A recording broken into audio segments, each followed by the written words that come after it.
Apple out here selling phones without chargers. What the F? Gambit, little sub movie, play for keeps. I'm digging that. Fight the Power 2020. What say you guys? Olympus, are they down for the count? Or will they rise again like the Phoenix? And black businesses, do you support them? Do they support us? Check us out on this episode.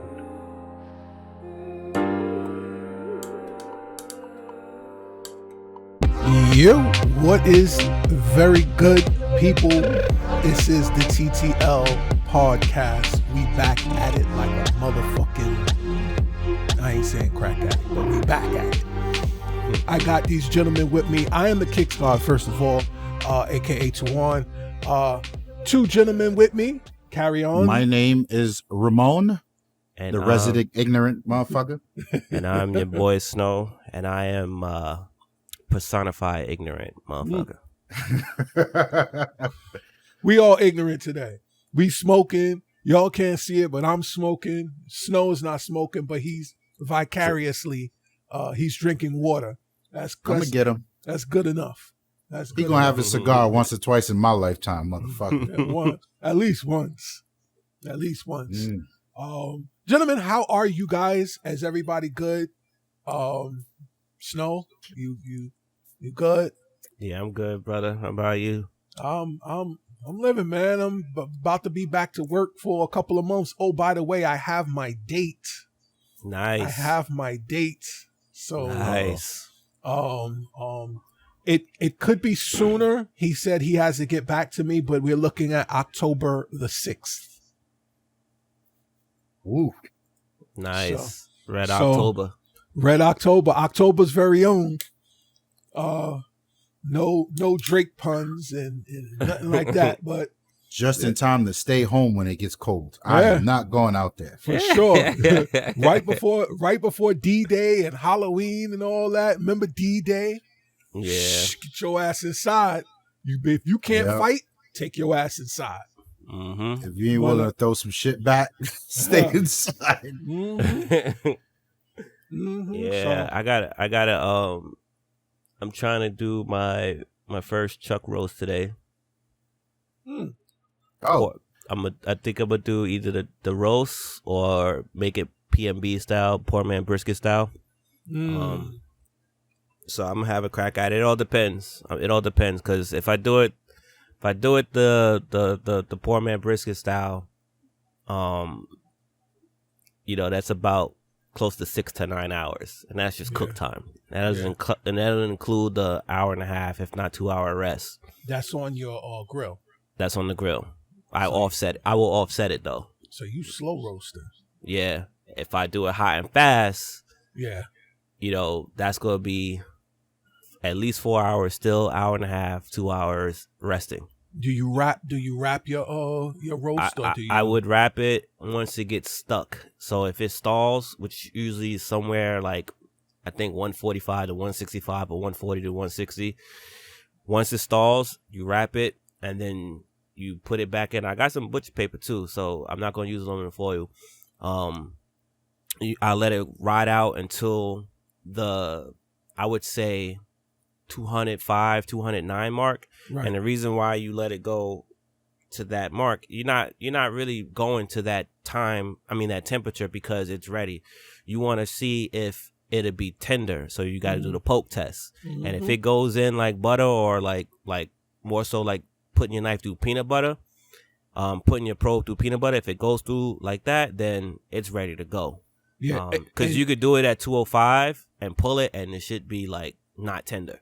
And listen, in case you guys listening are not keen on what we're talking about, we cook over here. So this man is the grill master. Thank you, sir. I know a little thing. Ramon know a little thing. He comes from a lineage of chefs. So I know a thing, but I don't do shit. So let me not take the credit. That part ignorance. But I'm actually gonna have him. I'm gonna unlock RZA pretty soon. Mm-hmm. So, and listen, once that project, I ain't even going to spoil it. Once that project come into play, come on, you got to get your culinary skills up to par. It happened. It's true. It's happening. He is gonna have to keep me away. Yeah. If he don't, if he don't get that timeline just right, he gonna be like, "Yo, son, you can't come over until it's right." And I'll be like, "Yo, fam, you know what I want? Just put it back there, fam. Just put it back there." Yo, it's happening. And I was at Lowe's, son.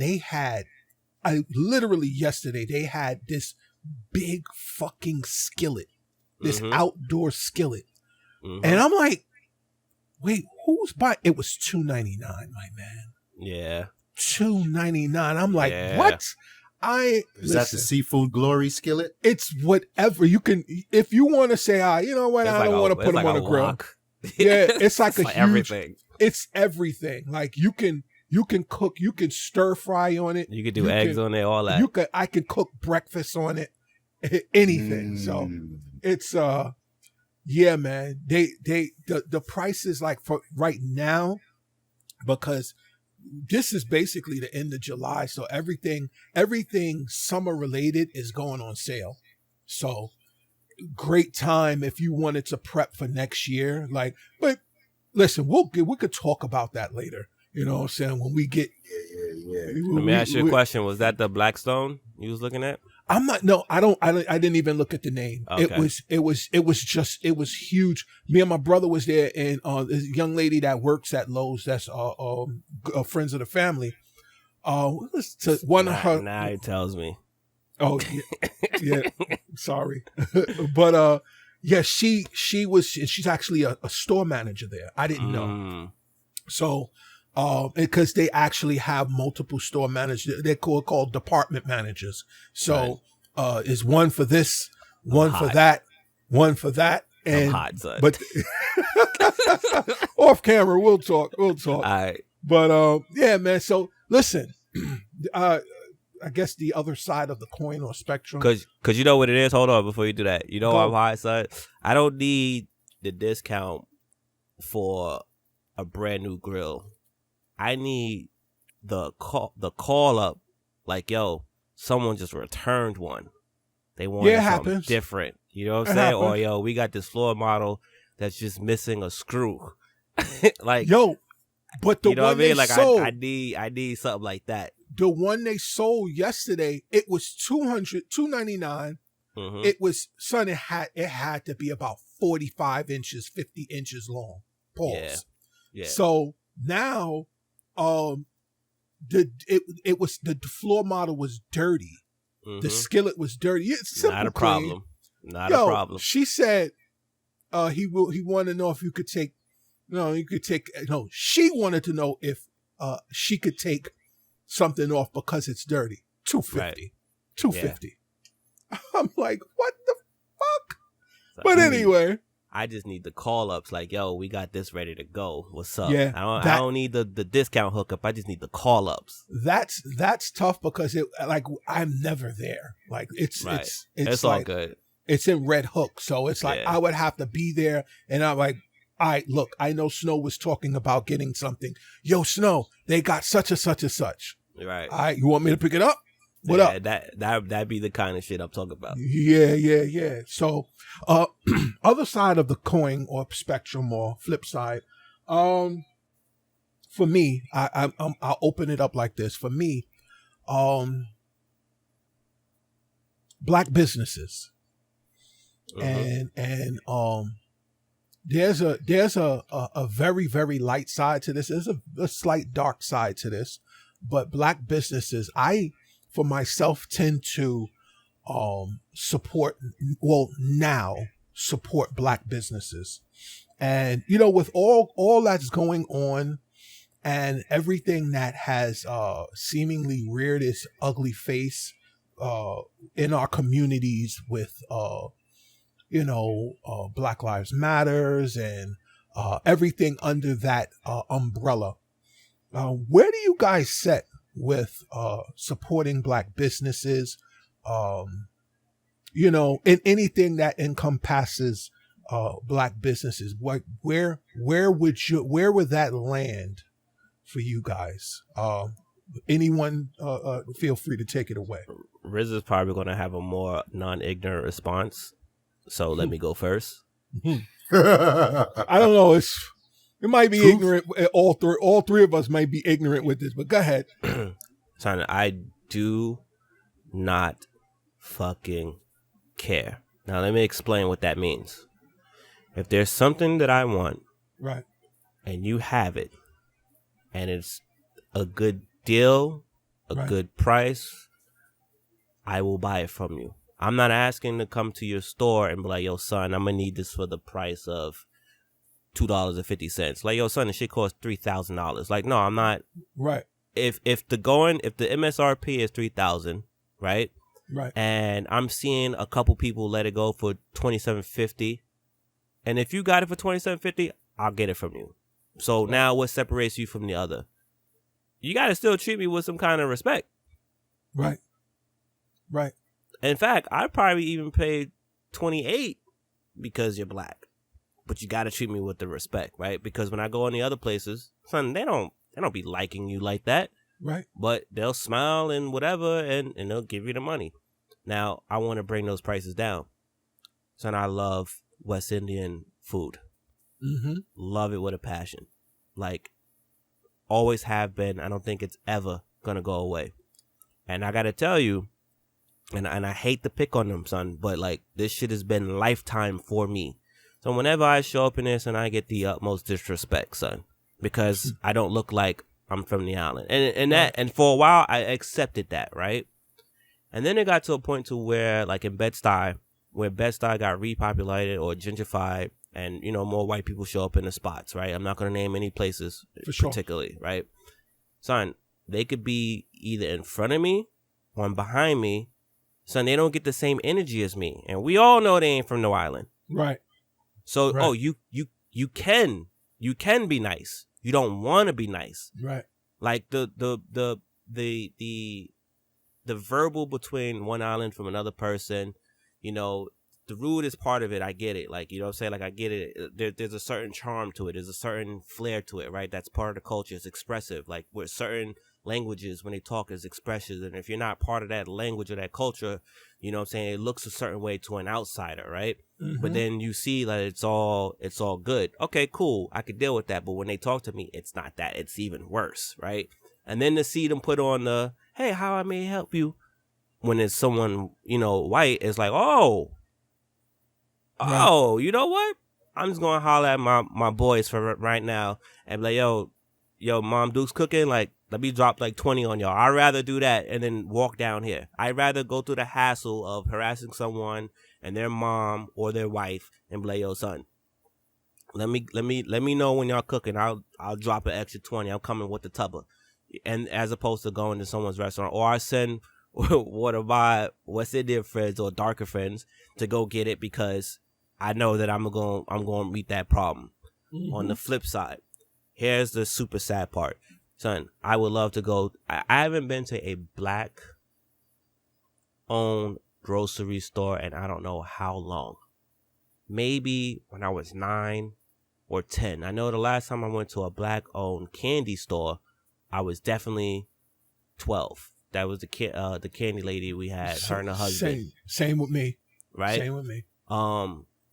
I can't tell you the last time I've been to a black-owned laundromat that wasn't being shown as black, but really owned by someone else. Right. The last time I've been to a black burger joint was probably 2003, 2002 in Bed-Stuy. There was 2 of them. One of them was from my boy Hill, his parents, and another one was on Stuyvesant, and I'm forgetting the name. It sits right on the corner. I'm forgetting the name of the spot right now. I believe the Aqua Bar was black. I used to go there a lot. Right. I don't know if it still is black. And son, it's like you gotta hunt it down. I would love to do it. I would love for them to, you know, there's some black-owned McDonald's. I know it's McDonald's, but McDonald's could be a franchisee. I don't eat McDonald's no more, so I don't patron there anymore. Yeah. But like, The one on Fulton actually is black owned. That's the one that I used to go to. Fulton and Kingston. Yep. That's the one I used to go to. I used to go there all the time. Like I son, right at the road, me and Ramon after the road, we in there. Boop, boop, boop, boop. You know what I'm saying? It was right there.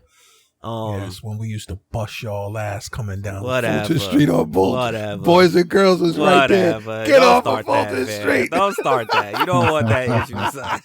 You don't want that issue, son. So, you know what I mean? Like, I would love to. I would love to. Now, some of the things that we are starting to excel at, you know, like fashion, I'm not that fashionable of a guy, right? I'm gonna handle that one. I'm a utility dude. You know what I'm saying? Like, now if I could find, what I would like to find is like I wear a lot of these dry fit shirts, if you will. If I could find one of us doing that and the numbers are where I'm at, and well, what's the numbers? Well, I was just getting ready to pay, I think $20. It was 10 and 10 for 2 from Amazon. Kind of like, yo, son, Amazon, Ramon, shout out to Ramon. Yep. He had some Amazon shirts for us for the wedding. And them shits fit really good. And he'd been talking about it for a while, but I wanted to wait to the wedding before I put one on my skin, right? So I was like, all right, those are pretty good. And I was looking for some more dry fit stuff. And my price used to be $10, but then Old Navy spoiled me. And every now and then they'll come through at like 7, 6, 8. And I'll be like, all right, we can get this. And then you go to Walmart, you go to Kmart, you go to, I forget the name of the store. It's one of my favorite stores. But then there's another one called Super Deal that I go to. Mm-hmm. Son, these should start showing up for $6, $5, $7, including Walmart, including Kmart. Right. So I can get a bunch of these things, and I'm like, son, these are good, right?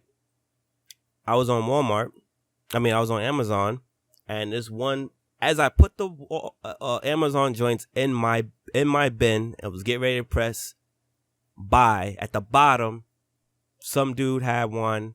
I think it was like 6 for $30. And I said, hold up, let's go look at these real quick. Nice little colors, couple colors in there that y'all probably wouldn't recognize me in, because my color palette is so straightforward and narrow. And it's like, you know what, let me try these real quick. Right. Ordered them, they came through. Son, I touched them. Just felt amazing to touch. I had on my Pac-Man shirt. I took that shit dead off. I put one of those on, and I went to go about my day. I didn't make it out the house yet. I had just showered and everything, was getting ready to leave. It was on my doorstep. Took him out the package, touched it. I was like, you know what, Pac-Man, we're gonna save you for another day. Bam, boom. So I maneuvered the whole day with that shit on. I'm like, son, this shit feels like quality. You know what's not gonna happen now? I'm not buying Amazon one.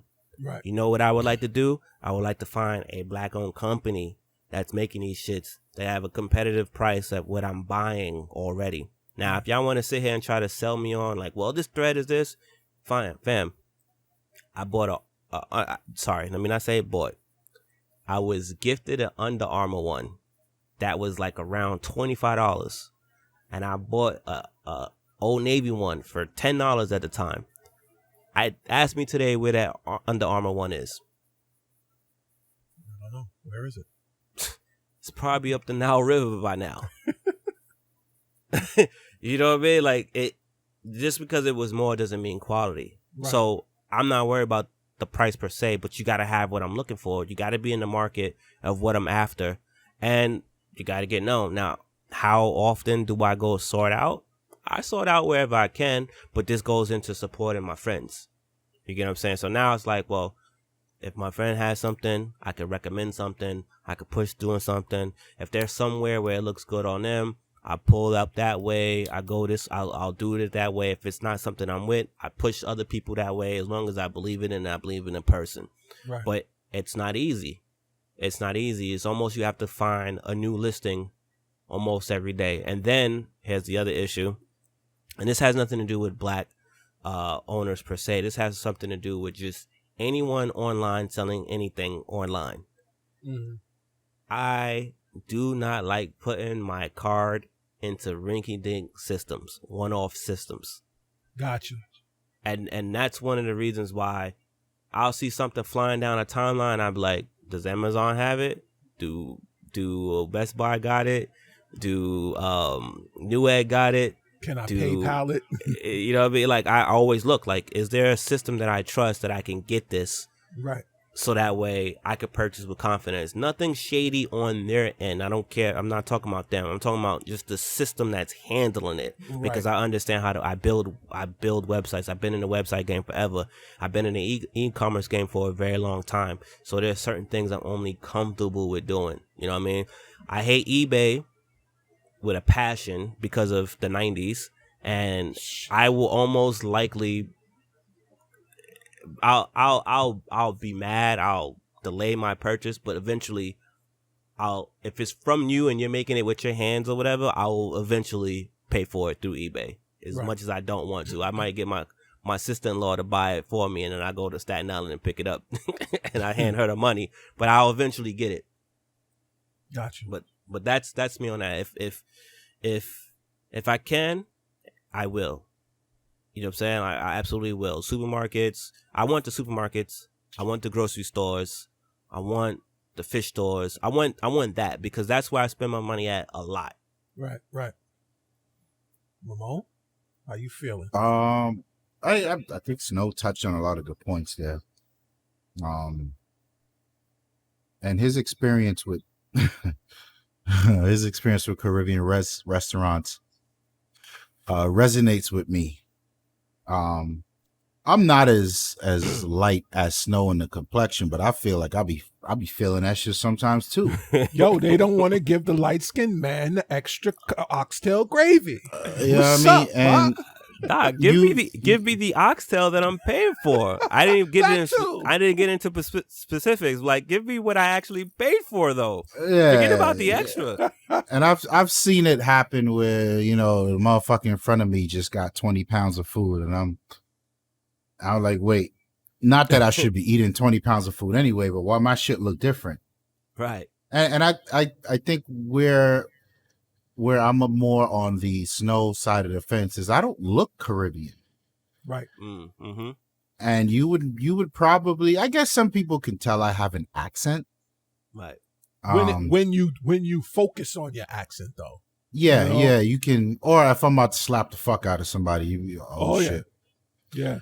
But nonetheless, I felt it and it's fucking annoying. Mm-hmm. And for most of my entire 20s, that's been my approach to black businesses. Like, you motherfuckers, I got a decent dollar to spend, and I don't care if you like me or not, but that dollar that I'm spending commands a specific experience. Yeah. A good experience. And I have found that when dealing with black businesses, I had to compromise on that experience. For what? Just to say that I went to a black business? Mm-hmm. Fuck out of here. You know what I mean? So that was kind of the stance. But for me, supporting black businesses really comes down to a thing about quality. You have to, and when I say you, I'm blanketing who you is. You have to shift your perception on quality. Mm-hmm. What does even quality mean? And in today's climate where we're forced up against this conversation, quality is spending that dollar within a transaction that looks like me.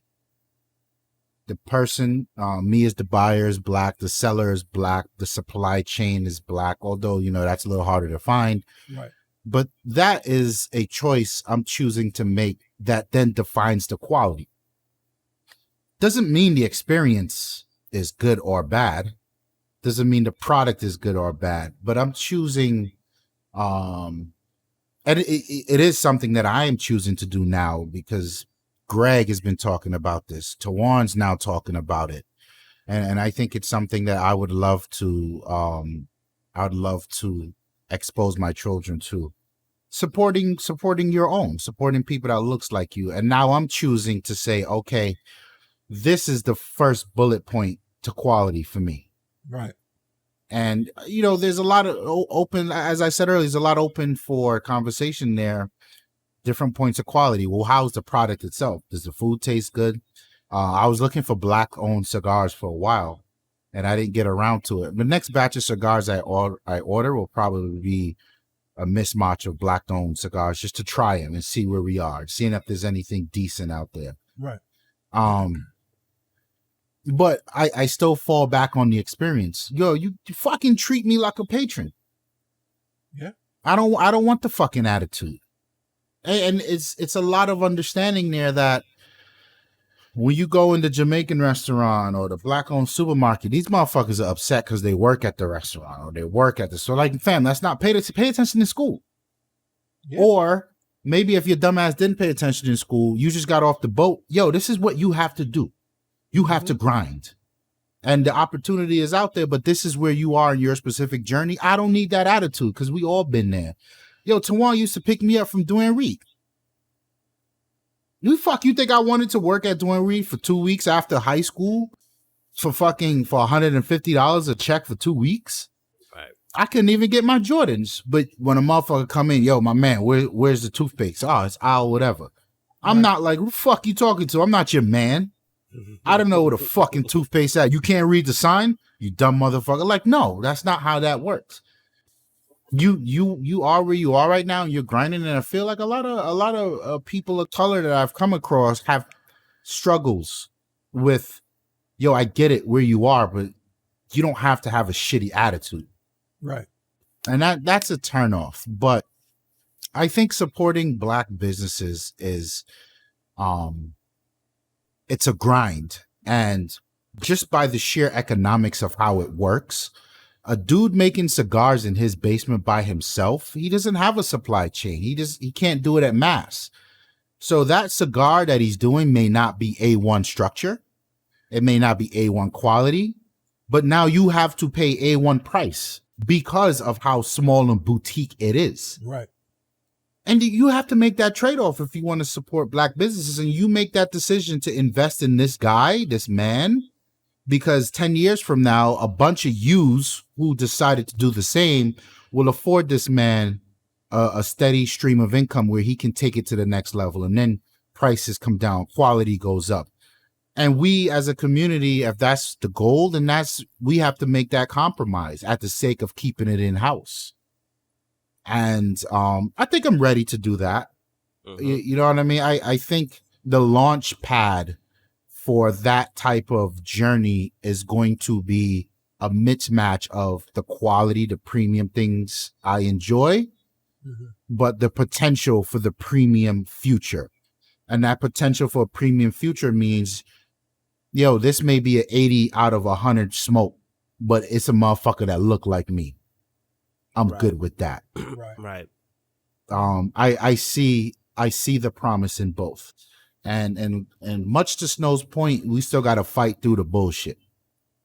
Right. So I think what he said about sending Black Mike, I say that specific Snow know what that's about. That's what his man sending Black Mike to pick up that cigar might be the move. Right.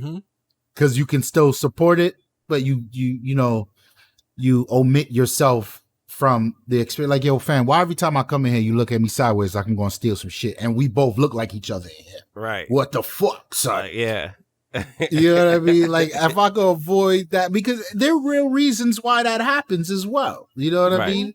Right. And that's the thing, right? Like you just said it. Like, just it's one thing where, okay, you eyeballing me as a patron.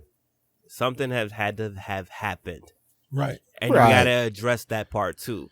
You get what I'm saying? Right. However, we're not supposed to be holding guns to everybody that walk through that door. Now, that's a funny movie skit, but like, come on, in reality, we shouldn't be doing that. Right. And it's about finding out how to omit the black experience from the experience of just a store owner, because any business owner is going to be looking at anybody side-eyed because of what happened before. That's just but how do we separate it from fam? No, it's me versus I know it's you, but you did some shit the other day too. Right. It's all these things that for the overarching conversation is, for anything black, there's always this extra layer of complexity that we need to parse through. And I'm on board with Tawann here. It's Tawann's sentiment that it's time we start parsing. Right. Because the sooner we start parsing, the sooner we can get on that journey, and the sooner we can get to see if it's worth it or not. And when I say worth it or not, you know, Black people love to tell me about what the Jews and the Asian people are doing without knowing their struggles as well. Right. But fam, I'm with you. Let's see if we can own everything in our community, and then we'll figure out if it was worth it or not. Right. So that's where I stand on that. I wanted to point out, because you just point out a couple things, is bringing up another memory of me. So first off, I want to give a huge shout out to Maggie Anderson. I think like either 6 or 7 years ago, and I was already on the wave tip, but like her TEDx talk, I think it was like very eye-opening. What the fuck is a TEDx? You don't know what TEDx is? I know what TED Talks is. Yeah, so TEDx Talks, I forget what the X means, but it's just another layer I like the topics over there. Like it's so they curate. Okay, got it. Yeah. And then there's also TED Ed, which is really cool too. TED Ed is pretty cool. Yeah, TED Ed. Okay, I got you. Got you. So she did I think she did a follow-up, but like she did my year black, or my black year, and basically she just for a year straight she did just straight up buy black wherever she could, you know what I mean, everywhere she could. Now I was ready to get on some of those things that she had spoke about in that video, and then it came down to like, oh, here's this new Dollar Tree thing, let me try this Dollar Tree thing, and then I never made my way into, I think it was the detergent or something that she spoke about, because I found some quality detergent from the Dollar Tree that I use for specific clothes. Other than that, it's still wherever I get wherever from. Right. So, but she was just talking about the effects of the money and all this, that, and the third. And I was thinking about it when she said it. I was like, yo, just a year prior to that, and it was like, man, Harlem had what was it called? Joe's Crab Shack. Now, all of us in this podcast, we've been to Joe's Crab Shack because we was there for Tawann's birthday one time. You know what I'm saying? And now it's a pretty deep ride out. I can get to Harlem quicker than I can get to where we were, especially at the time when I didn't have no wheels. So it was like, word. The first thing I said to myself was, damn, it's in Harlem. Shit, I don't know if that location gonna do well. Then someone said, yo, it's black owned. I said, all right, in the discussion, we going. Now, the whole ride up there, I'm thinking to myself, like, I hope it's the same experience, if not a little juicier, because you know how we do when we get our hands on stuff. Right. I was like, I just hope it's that, because I can't wait to, like, tout that. You know what I mean? Like, yo, go here. It's lit. Da-da-da-da. So then I get in there, son, and you could just feel the energy of the place. And I'm just like, son, this is all wrong. This is all wrong. Like, you could just feel the energy of this place. But I'm like, you know what? It's just opened. Give it time, right? So my meal, the day is progressing. You know, I expect new businesses with the meal stuff to be slow. It happened. I expect services, the new people, the new waiters, trying to learn the system of what this particular establishment does, to be a little mixy, and it was. That's fine. You know what I'm saying? The guy who owned it, dope guy, I forget his name, I apologize. You know, he came around, I saw him walking around, greeting everybody, greeting the locals, that's fine. Here's what was not fine. The people who surrounded the area treated it like it was Crown Fried Chicken. They walking in, dictating where they're going to sit at the tables. They're not even worried about the 45 to 30-minute wait. They're like, nah, we're going to sit now. You know what I'm saying? They came Debo Day way in. And, of course, you know, if you work in the area, chances are you got locals that's going to work there, right? If you live in the area, chances are the locals work there, right? So the locals work there, which means local patrons. So they knew a couple people, and they in there, and they pushing, you know, certain waitresses to do stuff because they know them. And that waitress either ain't going to want no problems after that, or don't want to deal with the BS. And I'm just like, son, this is all wrong. Now, on top of all that, okay, my food, when it finally hit my table, wasn't up to par. It was cold. This, that, and third. Now I can't excuse that. So I spoke to the guy. I spoke to the guy and everything. And all I mentioned was about the food. Mm-hmm. And he was so in tune with what was going on, even though that was the only time I spoke to him.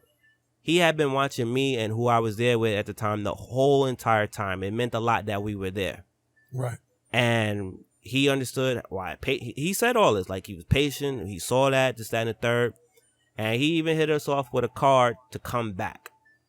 You know what I mean? He discounted the meal, a big discount off the meal. And he invited us to come back. I said, no problem. Went back again. I believe we used the card. And it was almost the same situation, except for the food was on point. The seating situation was better, but the same problems that was all the other problems were still there. Didn't want no discount off or nothing. I didn't use the card there. I don't remember using the card there. Then I went back again, right? 3 times, and I'm like, yo, I'm done. The 4th time, I was like, you know what? I don't feel like going out to one of the seaside, I think it was. Was trying to see if they were still open. Spot was closed. And it's like, damn. There's no way he didn't have the support. Now, granted, Red Lobsters was right across the street from him, but to me, that's not a threat. It's not a threat to me. It's 2 different things, right? Right. And grand opening, grand closing. Another black business went up in smoke. And it's just like, what happened here? Did motherfuckers not fuck with it because he was black? Right.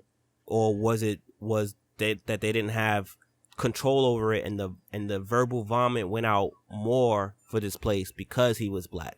And that's why I try to make sure I minimize that. Like, this is probably the first time I spoke about that in a place that this can go public. Mm-hmm. You know what I'm saying? And I would have never said, like, had this been like a month ago on the 4th time, I would have never said it. Because we also got to shield them. You get what I'm saying? At the same time, we got to shield them. Most of I can name 7 locations. I don't know their stores. I can give you the address of 7 West Indian spots that I went to where the service was just terrible. And I can only give you 3 that every time I go, it's gold. And one of them I'm going to give shouts to anyway, because it's like one of the most known ones in Brooklyn, and it's called Soldiers. Soldiers is the shit.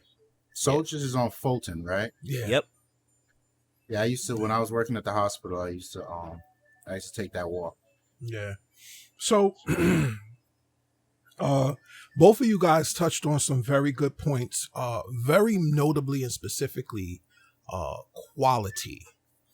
So, quality is in case the listeners haven't been paying attention. Quality doesn't necessarily specify the product. Right. Quality is very in tune, should be in tune with how you interact with your customers or your patrons, or who is the purchasers or purchasees of your product, and how you manage your interactions with these people. So, me personally, because I haven't really been I don't eat out that much anymore. I've experienced both sides of the coin, whether it was restaurants or fashion wise, but notably fashion. So I'm going to touch on, I'm not going to say the individual's name, but he is a known fashion individual. I would say he's still in somewhat of an infancy stage, not necessarily infancy. I wouldn't probably say maybe toddler stage. He's getting his product out there. The problem that I have, and it was really a turnoff, and I liked the designs that he put out. However, I could not wrap my brain or get around his arrogance. His arrogance was so egregious to a potential buyer that it was just insanity. So what started me on my kind of detest for this black business owner was I purchased something from him, and the item that I purchased, the top that I purchased, it fit, but it was a little tight to be a 3X. Fine, whatever. So, but I can fit it. So now the sweatpants that I purchased was it was like a fucking medium, and it said 3X.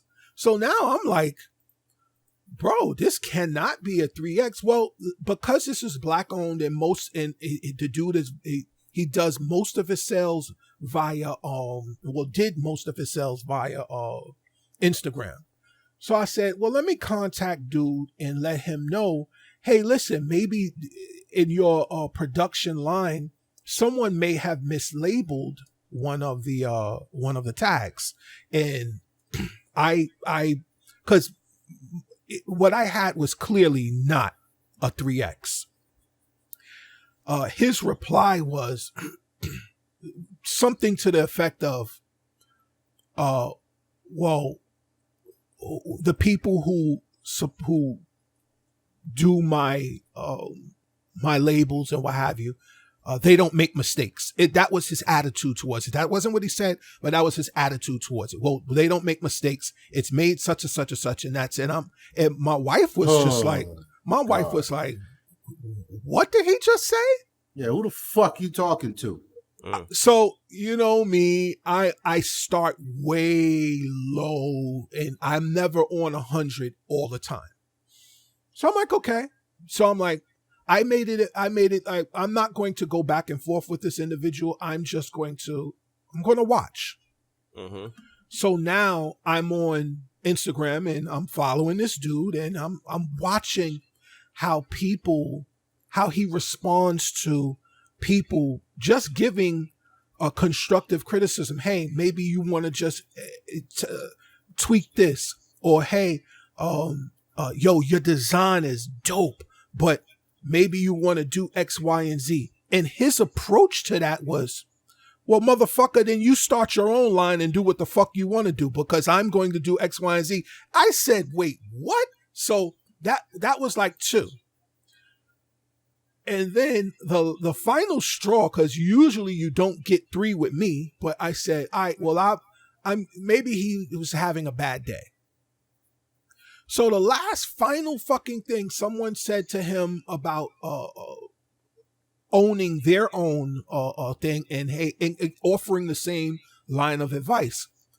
He kind of said the same thing.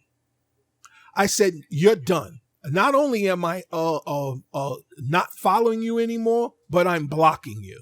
So I don't want to see anything that has anything to do with your line. It's a black business. Dude is based in New Jersey.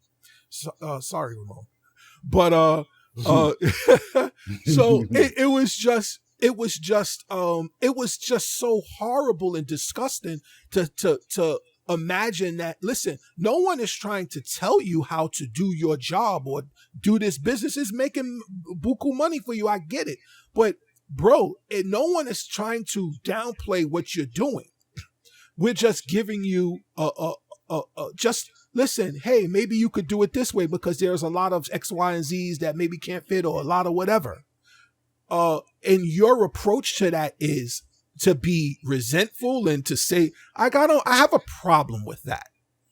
And that, again, that is a part of quality that goes overlooked when, like, people say, oh, well, support your black business. And I used to see him post all of this, support black businesses. That's why I support black businesses. You should support black businesses because I'm out here struggling, trying to do X, Y, and Z. No, you're not. You're out here putting out your good shit, but you're giving them bad experiences. And I had a problem with that. All right. Like, and I'm actually going to shout out because I feel like this is the platform to do it. If just to show how I pay attention to black businesses, businesses that I have seen and I have purchased from that have the experience was wonderful. First of all, the first shout out I want to shout out is our business, LD. All right. LD is everything you hear in this podcast. That's myself. That's Ramon. That's Snow. This LD brand is Black owned. And our approach to, from a business standpoint, as Black owners or Black representatives of this Black brand is, if you on the outside looking in says, hey, guys, how about looking at maybe some more colors? Hey, we'll integrate it into our next production and on what have you. Maybe there's something specific that we're doing at this moment. However, we will go into something else, and that's what we'll do. That's how we'll execute it. Thank you for the advice. At no time did this gentleman say thank you for the advice. He was just resentful off the rip, and that is not how one should run a Black business. So just to start off, just to give a quick shout out again, LD Brand Lifestyles Defined. Shout out us first and foremost. Another brand. This is in no particular order, no top to bottom, whatever. Only in America. Shout out that gentleman. He was A1 dude out in Baltimore. He actually comes from Brooklyn. I want to say he's in Baltimore, Virginia, something like that. Real cool guy. You can talk to him directly. You can give him advice, or he can, if you have any situations with his line or shipping or what have you, and he'll fix it. Black Rain, that's actually a friend of mine at my job. Support Black colleges. Support Black colleges happens to be one of the longest running fashion, Black owned fashion streetwear, I guess you would say, in the market now. They were running since the 90s. And there was a situation between him and the other individual that I was talking about, because they're actually brothers. And the gentleman that I was talking about that seemed to just be very disrespectful to his patrons happened to be a person that said, well, I started this first. No, you didn't. Your brother started it first. But again, that's another story. Refreshed, that's servefresh.com. That's backed by Charlemagne. It's directed Charlemagne the God. Its focuses on a lot of Black situations, depression, bringing awareness to depression. Shout out them. Kill Crew is another. And that's just to name a few.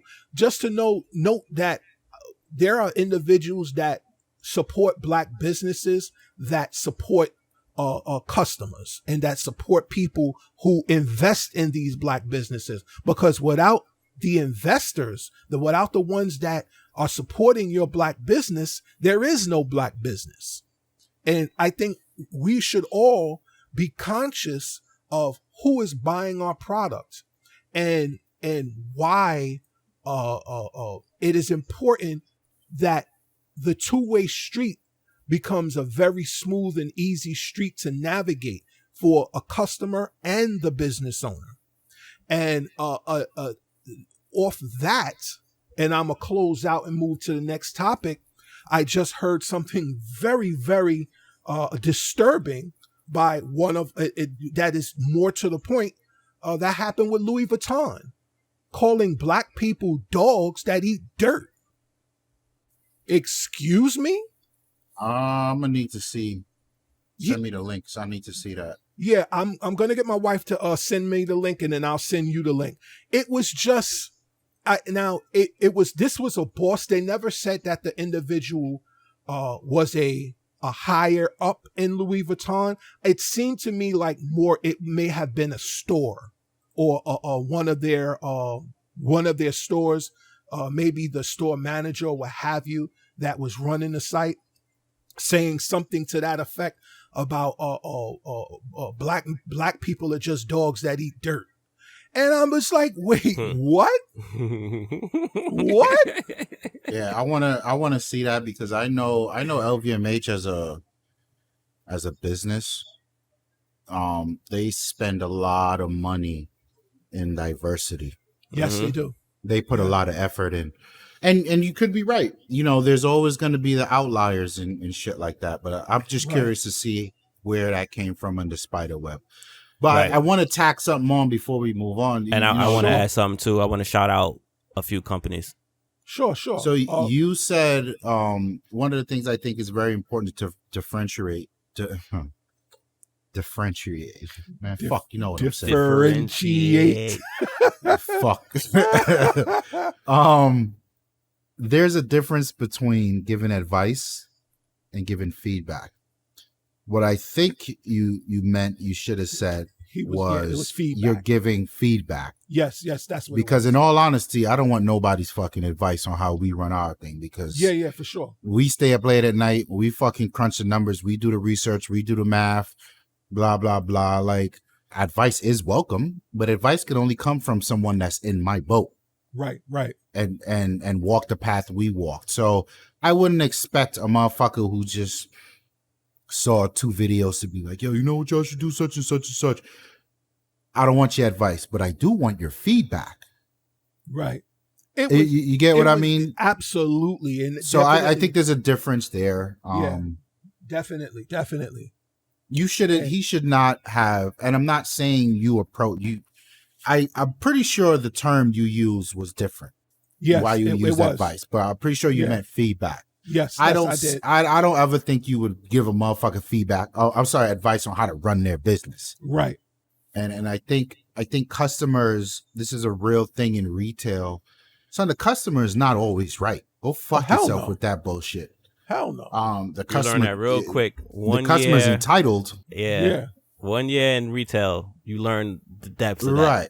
Yeah. And I think a lot of customers hear that bullshit and they run with it. They think they can go in and demand shit and control the direction. They're like, no, go fuck yourself. And there are a subset of customers, like you hear it all the time. You know, in Brooklyn, you know that a Jewish woman will stand in the line in the supermarket and hold that motherfucker up to return a $2 item that she opened and ate and decided wasn't good enough. And they're like, nah, that's not how that works, fam. Yeah. And that's their DNA and they get away with it. So if you want to embody that whole thing of the customer's always right. Yeah, no. Certain customers are always right. Because when we do that shit, look at this angry black woman, inconsiderate, holding up the line. You know, like, it's a whole fucking rat's nest from there. For sure. Definitely not saying advice, just the feedback. And I stand corrected with the terminology that I used. It was feedback, bro. And I'm just like, bro, he's not telling you how to start a business. He's not telling, because your business is booming. He's just saying, hey, what I do and blah blah blah blah blah, and I think maybe just some feedback, but his approach to it was, even if he was trying to give advice, don't be so holier than thou. Is my opinion, because you come off as a business owner looking crazy, you know, and like, because ain't no white people giving you feedback on shit. Yes, well, whatever. We don't buy that. We'll take our money to Gucci, and we'll take our money to wherever, to Louboutin. And they get their advice or their feedback from what have you, and then it's fine with it. But the moment me as a black man comes to you and say, hey, just a little feedback, blah, blah, blah. No, I don't need your feedback. What? Okay. Got you. Heard you. All right. But so you said you had something, you had a last. Yeah. So I just wanted to shout out a few people, because, you know, I shout out soldiers because I will always shout out soldiers. For sure. But, I think I want some now. But I just wanted to run off. In Brooklyn, there's a place called the Krabby Shack. It's two black sisters. I don't know if they're actually sisters. I think they're best friends. Yeah, black sisters closed down though. Just an FYI. We was just over there and I was like, what? They closed down. No, not Krabby Shack, but two black sisters there, Two black sisters. Okay. Two sisters. Okay. So on Ralph Avenue. On Ralph. So the Krabby Shack, if you like crabs, if you can get to them, please get to them. Shout out Is that to Myrtle Avenue? that is The Washington. Crab Shack? Yes, Washington and Myrtle. Nah. This is further up. I'll send you the exact address. Gotcha. You got Tronus, which sounds a dope name. I love that name. That's by Santia Deck. She's dope. You got Starberry. I know people like to try to get down on Steph Marbury thing, but the Starberry is always and forever will be one of the ones I will continue to shout out. Right, 11 by Venus Williams. Pattern Beauty by Tracy Ellis Ross. If the black women, take a look at her stuff. I'm telling you. Yeah. The Brooklyn Circus, Dope Fit Chick. I don't know how to pronounce it. I always chomp it wrong, but it's FRERE. It is a custom suit line. Some celebrities have been up on it. I believe he's from New York as well. Lorna Sports, Public School, Diop, Asha, Comedic Knowledge, Gulf Wang, Fear of God, Daryl Brown. Yeah, Fear of God. And True Detergent and Nubian Pride Detergent. Yeah. So I just wanted to get those out there. Hang the fuck on. You on here shouting out Fear of God, but you ain't got no work for Off-White? Son, you the Off-White guy. Bitch. Yeah, you son of a bitch. And there's been some shit going on with him.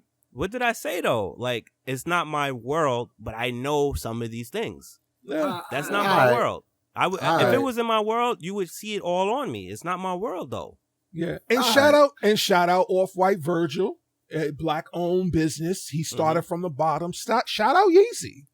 Shout out Yeezy. Those are obvious. I'm talking about the ones that's not. Off-White is obvious. Fear of God to me is not that obvious for a lot of people, and I'm someone that's not supposed to be in the know. For sure. Got you. So, I could go on and on. Like Ludacris and them got. So I can keep going with a bunch of that stuff. But I wanted to give these names, and there's a lot of people who don't know Tracy Ellis Ross has a hairline. Yeah. I sent it to so many of my sisters, my cousins, my aunts, my homegirls. And when they saw it, like Takira, Takira Rizza, she was like, oh, did not fucking know. And I'm like, yeah, here's that link. You get what I'm saying? For sure. So gotcha. Definitely shout out all these people. Shout out black owned businesses. If you're a black owned business and you're trying to get on, if you're a black owned business striving, if you're a black owned business that's plateaued and you're just making decent money, staying afloat, shout you out. I just want to take a moment to shout out black businesses. We running long, but we gonna move right along into one more, because it's actually my homegirl. She makes soap. Like, she makes soap. Does she make black soap? She's black, so she makes soap. So yeah. Does she make cake soap? Stella Enthroned Soapery. That's Emma Enthroned Soapery. Stella. Emma and Stella. Stella Enthroned. Stella Enthroned. Shout out all of you. Shout out you. Listen, I'm so I am so in love with black business and what they're doing and how they're doing it. Like we will talk off air and what one of my ventures might be, but of course we got to go into the white business now. And not just any white business, but the white business of white businesses. We talking Apple, baby. God damn it, Apple, with your fuckery. I'm not even going to start off the topic. We're going to let Ramon touch on as to why the fuck this is going on. Because I have my opinion, and it's 50-50, maybe 45-55, but maybe 60-40. But anyway. So you talking about Apple not putting, well, it's a rumor, right? They're not going to be putting the chargers in the box. This shit's no rumor no more. It is official. Okay. What the fuck? There's multiple sides to this. It is. It is. I think the high road in this is the amount of waste that these accessories, peripherals create in our environment is astronomical. Yes. And the argument for this is you probably already have a ton of these chargers. Thousands in a closet or drawer somewhere that you're not using. Okay, fine. Fucks, fine. However, holy shit. As anyone that owns an iPhone know, after 2 months of use, the fucking cable starts fraying. And, so the chances that you have a functional charger for your iPhone is already dwindling. Yeah. Because, battery life just got here, fam. Yeah, it did. The fact that you probably only need to charge your phone once a day is very new to a lot of people. So, motherfuckers been fighting with this. Your phone needs to be on the charger all day long. And if you own a Samsung, God damn it. Exactly. So, that reasoning starts to really decline super quickly. Yeah, but the one I got damn near doesn't even do what it's supposed to do. Yeah. So I'm supposed to go buy a new phone for $1,200 and not get the essentials. You know what? I was gonna say some real crude shit, but wait, I'm not on board. I'm not on board with that. I am not fucking on board with that. Can you imagine going to Cadillac or Mercedes or BMW? I want that. Here you go, fam. When you buy your tires, come back to us. We'll put them on for you for free. No battery. Fuck you talking about? No battery in the car. No, but I'm not even talking about batteries in the car. I'm going for tires. Because holy shit. When you open the floodgate for shit like this, where do you draw the line? Mm-hmm. There's a ton of used tires, right? Can you say, oh, it's up to the consumer. Maybe you want to buy some gently used tires and save some money so we don't bake the costs of new tires into the vehicle. And you give the control. Are you fucking kidding me? Fam, from day one, whatever I purchase is supposed to work in all aspects. Yep. I'm not, and I remember buying the first PSP. No, the first PSP, I got the bundle. I think it was the Vita. I got home and I was like, it's go time. No memory card. Jesus H fucking Christ. Oh boy. That's a Sony issue. So you know how hot I was? I had to, and literally hot. Physically speaking, mentally speaking, metaphorically speaking, because it was the middle of the fucking summertime. Yep. I'd take my fat ass back out in 90-degree weather to buy a goddamn memory card from GameStop that was way overpriced. Why was this not in the fucking box? And wasn't it proprietary? Yes. And it was proprietary. That was the problem. Holy shit. That was the reason why I didn't buy one. It wasn't overpriced by GameStop. I want that clear. That was overpriced by the people who made it. Son, this shit was like damn near $100, if not $100. It was $140. I think I paid for a fucking 256. 4 gig. What? Was it a 4 gig? Hell? No, it was a 128 gigabyte shit. Whatever. I don't even want to dig into that right now. And it's the same thing with the Nintendo. And here we go with this shit. So what? My mom doesn't know this. Right. My mom's going to go buy a new phone and then wait, where's the charger? Now she's got to go scampering. I may have a charger for her. Like I'm not on board with this. I am not fucking, and this is coming from a company who has made a history of doing nothing but this. Motherfuckers took the CD-ROMs out of laptops when DVDs was an actual necessity. They took the headphone jack away. Here they go with the no charger shit. Fam, are you even going to sell me a phone? Hold on. You missed one. They changed the charger and caused an uproar. Remember when they changed the charger? Absolutely. All those cars that was just produced with that Model 3 and they switched to the Model 4. It was like, what? Son, they single-handedly beat Mercedes, BMW, and all luxury car makers over the head with that fuck shit. Because they all have the old, 32-pin? 32, I think it was. iPod connector. Yeah. So you out here, and you know they charge you a premium for having that in the car in the first place. Yep. Guess what, fam? You're done. You're done. Like, I'm not on board with this. I hear the fuck shit of how people are justifying it, and I'm not on board with it. I'm fucking e-waste. Yeah, son, that's not enough of a reason to remove it, but nah, there's ways to handle that, son. But y'all go ahead, man. Fuck. I'll jump in. So like, I understand e-waste, but we're not going to do it here, right? So I don't have an iPhone anything, right? But I think Tawann has a bunch of iPhones in his crib, which should mean he has a bunch of chargers, right? Excuse me? I don't know what you're talking about. Which means he has a bunch of Apple chargers, right? So now he buys this latest and greatest thing that Apple says, right, since sliced bread. And now he has to look for a USB-C cable. Whoa. If he didn't have one already, maybe his wife, who happens to be an Android user, maybe she already has one. Who knows? No, I sir. don't know. It's Lightning. They ain't USB-C yet. No, but what I'm saying is, what if they switch over to USB-C and he's been using what he's been using? And it's like, now you gotta look for that. Or what if he was an Android user and he comes across to the iPhone and now he has to go scramble for one? Like, that's a terrible thing. Because what you gonna do when I get if you buy it from Apple, you get to the register and they go to OMS you like, hey, by the way, you know that they don't come with a charger. You might want to buy this expensive for $30 iPhone charger. Fuck out of here. For an additional $30 on what you already spent. I mean, yeah, I know we've put it in the box before. You usually get one, and then we tell you not to find something. You don't find anything off the street because it may not have the right voltage or the power or whatever. Or it may just not work. Or I forgot one, Snow. I forgot one. What's up?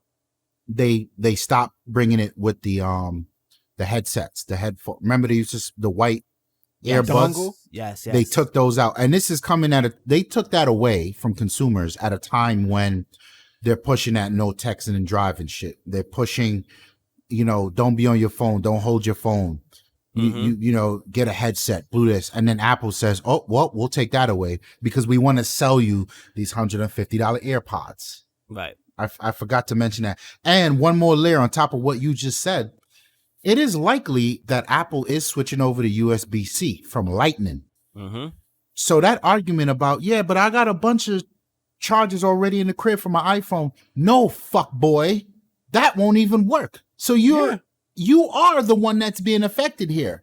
Because now you have to go and buy some whole new shit USB-C. And I'm sorry, Snow, just to piggyback off of what Ramon said. I'm having that issue now. So the wire that comes with it is USB-C to Lightning, right? So if I lose the brick, if I lose the brick, the plug that plugs into an outlet, I'm fucked. Which you will lose it. What the fuck? You will lose it, leave it somewhere. Yeah. Because Apple about to get this work in 2 seconds. Go ahead, Snow. Son, and it's like, you can't push that on. Like, I got a bunch of chargers here. But you know what happened? I also had to get a few dongles. You get what I'm saying? I had to get some USB whatever to USB-C for my USB. I got like 2, maybe 3 devices in here. None of them goes directly into my computer. But what made nice was the products that I purchased that are USB-C came with a USB-C device to be charged on. I didn't have to go scramble. What I did was bought some extensions, so that way I ain't gotta be holed up on on the charger for the wall. You get what I'm saying? I bought an extra long cable for the job, and I used one of my old Samsung ones that are actually the HTC charger because that was a high voltage charger, right? Because that could still give me a quick charge. And that's from, I don't even know how long ago that was. So I bought the USB whatever to a USB-C connecting so I can have that on my desk so I don't have to buy a whole brand new USB-C plus the brick. And it's like, son, that's me being extra. I got one for the job. I got one for at home. I actually have 2 at home, right? At first, when you get the first one, it's going with you to both places. Now you telling me I got to buy 2? And I'm not the only person that this works for. For the most people who work at a place where they can plug their phone in comfortably at their desk, at their station or whatever, son, this is a real thing. And now you're telling them they got to buy 2 or that they may have, they don't have to buy anything. They may have to buy 2. Son, that's trash, son. At least sell me a rechargeable power brick. Son. A portable, son.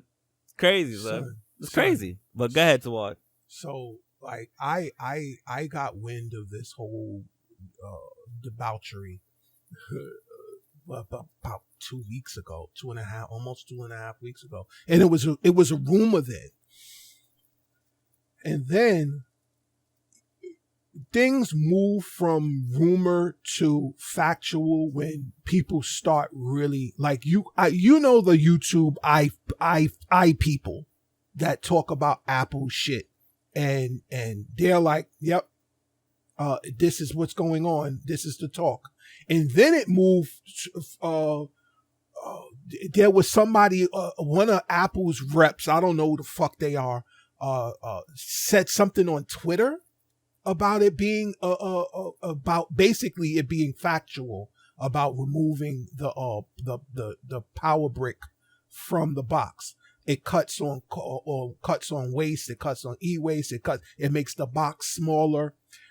So not only was it cleared to be factual, but the price of the 12 will be higher than the price for the 11 Pro, which comes with the power brick. So now my question was, wait, how does Apple make that work, and then how do they dictate to a person that has no, like, let's think about your children, right? You're not buying a Pro Max or a Pro for your child. You know, they're getting a 10, they're getting an 8, they're getting somewhere along those lines, or a 6 because they currently still work, or the the IE or the SE that they sell. They're getting those items, still come with chargers, whatever the case may be. But what about when you say, you know what, such and such just graduated high school, I want to get him a 12 Pro Max. So what the fuck are they supposed to do? Turn that phone off after every text. Who in Apple is thinking of this randomized bullshit? To like, it behooves me to think and believe that, listen, again, we're all conscious of e-waste, but god damn it, e-waste has been a problem for years. Sir, can you tag me in? Bro, go. Can you tag me in? I have just bushwhackers tagged that man in. We're bushwhacking Apple right now. Go right ahead, sir. Go right ahead, sir. Let me said Apple, and this is not my words, this is Apple's words. They are a premium product. Yeah. And as the resident I piss on Apple person here, I will tell you that Apple is a premium product. No doubts about it. And I don't want to get into my definition of premium, whatever. It's some bougie shit, right? Cool. Right. Fam, the whole premise on a premium product is, including the product, is everything surrounding it. Right. Right? It's a premium. You get the best of the phone, whatever materials that phone's made up of. You get the best looking charger ever, right? Which is why Android chargers look like ass, and Apple shit generally looks aesthetically pleasing. Like if it's plugged into your living room, you're not going to be like, oh, what the fuck is that? Right? Like these are all things that they have made a brand around. There's no fucking way a premium product comes at a what would you call that? A premium price. At a compromise. Right. I'm not paying for premium shit to compromise. You know when it's okay for somebody to sell me a fucking phone without a charger? When the phone costs $400. Yeah, they're bottom tier. Because you can sell me on that bullshit that the reason we're able to keep the price down on this phone, and we spoke about this, right? Is because there's no IP certification. It's not waterproof. There's no headphones in the box. There's no charger in the box. This is meant for the motherfucker who wants something that works and at the best possible price. You know what? I could rock with you. Yeah. I refuse to go on BMW and buy some shit without navigation. Yeah. I refuse to go on Home Depot and buy the best drill money could buy without bits. The fuck are you saying to me? What are you saying to me? And e-waste is not the problem here. You know how you cut down on e-waste? You do exactly what Apple has been doing. You make a product that lasts longer. Mm-hmm. Son, the life cycle of iPhones are bar none best in the industry. iOS 14, which is not even out yet, still works on iPhone 6Ss. What the fuck are we even saying right now? You get what I'm saying? That's how you attack e-waste. Yeah. You don't need to buy another charger because the motherfucking that was selling you just works all the way through the product of the life cycle. I'm sorry, the life cycle of the product, and the life cycle of the product is longer than everything on the market. Okay, cool. That's how you reduce it. But if you're going to sell me a charger, if Samsung puts a charger that costs, realistically, the cost that's passed on to the consumer is $10, you know that charger's shit. And you know you're going to be buying another one next year or in 6 months' time. But the one that Apple sells is $30. It's meant to last. Right. So what the fuck are you telling me? What are you telling me right now? This is as dumb as the argument about removing the headphone jack, because Apple was saying, yeah, we had to remove the headphone jack to make sure that the phone, we can get the display from edge to edge. Fuck you. Samsung did that time and time again with the headphone jack. And if Samsung can figure it out, then Apple can figure it out. Absolutely. Fuck off my lawn with that. Son, that shit is wild annoying. And it's wild annoying to see people getting on YouTube and quantifying this shit. Yeah. Mm-hmm. Like if I could put my right foot through the screen and kick these motherfuckers off their YouTube chair, I would. Mm-hmm. I'm not with that. I'm fucking not with that. So the cost, you can reduce the footprint of the box that you sell it in.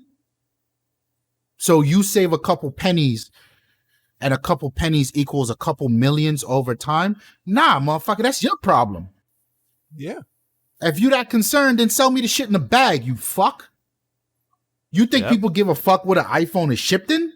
The only one that cares about that's Apple. You think somebody opens up a box of an iPhone and be like, oh, but the box is beautiful. I'm going to put the box on the living room. I'm going to frame the box. Man, suck my... The only time we care about a box is a YouTube video. Yeah. And they could have simply let's bring this back a little. They could have just simply think about the iPads. Well, the average person that, with the exception of maybe Ramon, because Ramon has an iPad. He actually has two. I've got four. Four? What was that? Four you have? I've got four. They heard that. He has 4 iPads. But technologist. Yeah, he is. I could see them removing the power brick from the iPad and all the lower end tiers like phones. But your premium, this is the creme de la creme. This is what people wait for every year. I buy a tablet. It better come with a power brick. Right. You buy a tablet, it better come with a power brick. No. I know exactly what I just said. iPad, because they out here telling me, what's a computer? What's a laptop? Right. It better come. And I get your point. I'm speaking to everybody that buys everything Apple and wants everything Apple, and everything in their house is Apple. Everything in their child's room is Apple. Everything in the basement is Apple, and in the attic is Apple. Those people don't deserve PlayStations or Xbox. Yeah, no. And so in that household, it's bound to be a power brick somewhere, or something with the ability to charge the device. However, no, you're talking about the lesser of the evils. I'm with you on that. Absolutely. If it's going to be something, make it the iPad. Right. I get where you're at. So now to cap this out with the final bullshit, guess who? Now this is rumor. Who was said to be bound Samsung. to follow the steps is Samsung. And son, this is what aggravates me about Apple, right? Yep. This is Apple. You know who Apple is? You know, Apple is that dude. To set him off. Apple is that dude. You know, your marriage is fine, and you were who you were before you got married, but you got that dude. Your man's, your best man's, your brother. He's a wild bachelor. Mm-hmm. And he's out here. That's just the path he chose.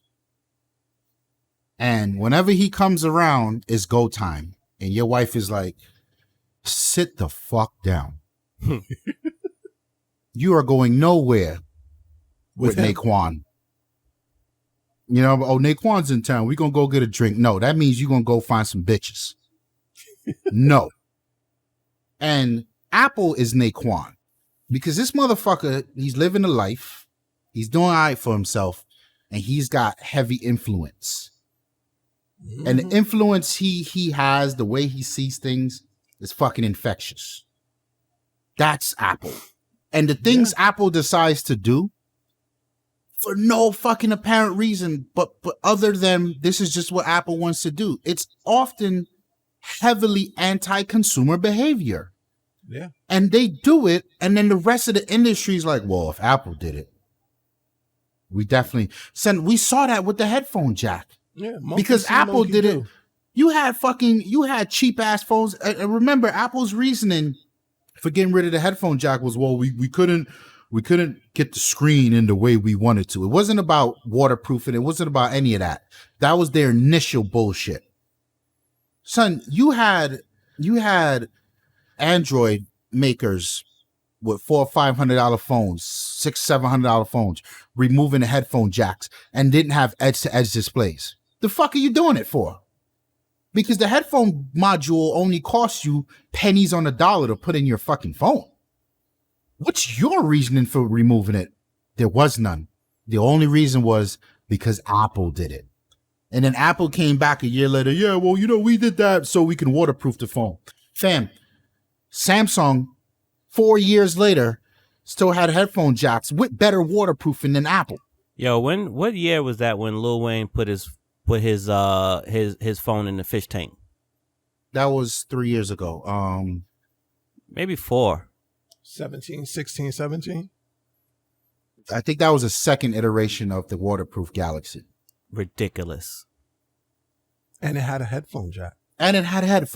Right? Standard. And that's my gripe with technology is Apple comes along and does some fuck shit, and the rest of the industry is chasing Apple for no apparent fucking reason. Yeah. Yeah. The only reason I've ever sought or saw a company chase Apple that I thought was valid was Microsoft with the Surface line. Because Microsoft chased Apple, meaning the Surface laptop, the Surface Pro, these were high-end machines. Mm-hmm. And I 1,000% agreed. You know what? Just make the best you can do and people will buy it because that's Apple's DNA. Make it dope. Yeah. Make it dope. You can chase Apple because when you make it dope, fam, the margins will come. The margins will come. The people will come. And son, Surface is $1 billion industry for Microsoft. It worked. But all this other shit of, oh shit, Apple stopped putting headphones in the box. Now we ain't putting headphones. Why? Apple removed the 3.5 millimeter jack. Why? You know so what? You can't even say to a motherfucker today, yo, pass the aux cord. Yeah. I feel like they did that on purpose. They did that because they knew that tech for the AirPods was coming down the pipeline. Absolutely. Absolutely. And there is no people are not incentivized to purchase AirPods if their iPhones come with a wired fucking because it just works. You plug it in and it works. And I have not had a pair of there's headphones that I have now with the fucking jack, the 3.5 millimeter jack on it that still works. So we are not incentivized to purchase AirPods or AirPods Pro that still doesn't properly work. If you have a wired headphone, they knew that shit was coming down the pipeline and said, get rid of the headphones in the box. We're going to pump out the AirPods. That's counterproductive to put sell a phone with working headphones and then push out AirPods. That's counterproductive. Now, to Apple's defense, this is a premium brand. And whatever snob direction a premium brand takes is, fam, you bought into that. That's what you get. Yeah. My point to the rest of the industry is, do you motherfuckers have these headphones? Then don't do it. Yeah. Because Samsung just started coming out with theirs. OnePlus I don't even think it hit the market yet. LG, they got nothing. Motorola, forget about it. Like, why the fuck are you following and you don't have the means or the reasons to follow? Son, what's the next topic? Well, the next topic, Snow, you good, right? I'm good here, fam. So the next topic, hey, listen, I had nothing to do with this. I saw it and I thought immediately, thought, Ramon, did you watch it in full? Yes, I did. So, we're talking a Gambit, and this is a and shout out the people who made this. I think it was brilliant. Shout out fan made movies, because some of them are really good. This being, I'd say this being one of them. So there's a movie or mini skit, must have been about between 13 and 16 seconds long. I think it was. No, it was 20 minutes. 20 minutes? 20 minute joint. Say less. 20-minute movie. It's called Gambit Play for Keeps. And I said, oh, this motherfucker here got his taste buds wet. I ain't the only one out here bitching. Yeah. So I'll say this, I thought it was dope. I thought it was Gambit done right. Even for just 20 minutes, it was what you needed to see from a Gambit movie. It was something that would entice you to say, yeah, we need a Gambit movie, because his character and the story behind his character, like they just touched on one small, at that point in time, he was already an X-Men. He was just doing his own shit. Yeah. But this is in the Play for Keeps movie skit. But his story is very detailed.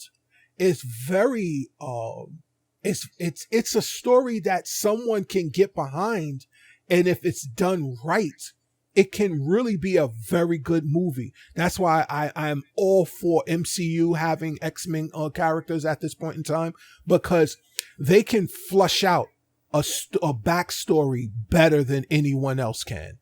And thank God Fox doesn't have it anymore, because they just didn't know how to handle a cohesive movie or cohesive movies. So once you do him, it's like, okay, you got Gambit here, right? You got Storm over here. And I'm thinking that's where they're going first, because Storm is supposed to be in Black Planet. Wow. Well, this is a shout out to Black Planet. Shout out Black Planet. She might have been on Black Planet, but Storm is supposed to be on Black Panther.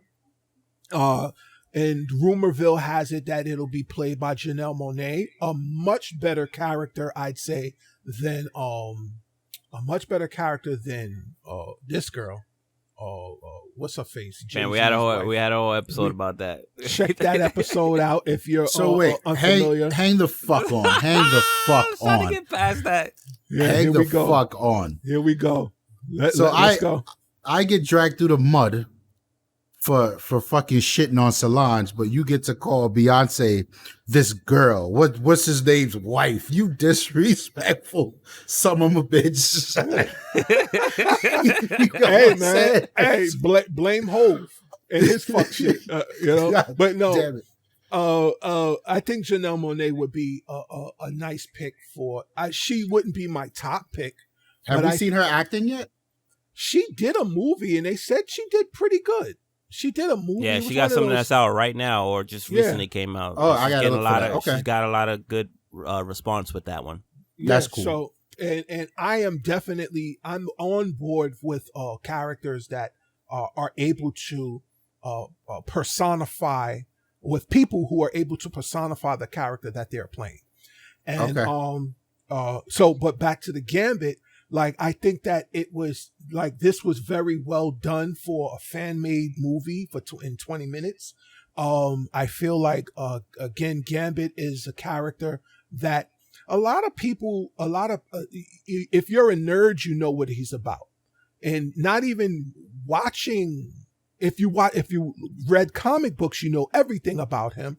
But watching, let's say, X-Men from the 90s, that's not enough to really give you an understanding about Gambit. He is very, very intricate when it comes to X-Men and mutants and what his powers were about, and how he didn't want his powers, and how he went to people to in a way he went to someone to nerf his power. Yeah, he was Omega level. It's really something. And how he was in the Assassin's Guild, the Thieves Guild. The Thieves Guild, yeah. And how that whole big thing was in Louisiana, and so on and so forth, Bayou thing, hence Gambit, whatever. Real good character, real good story.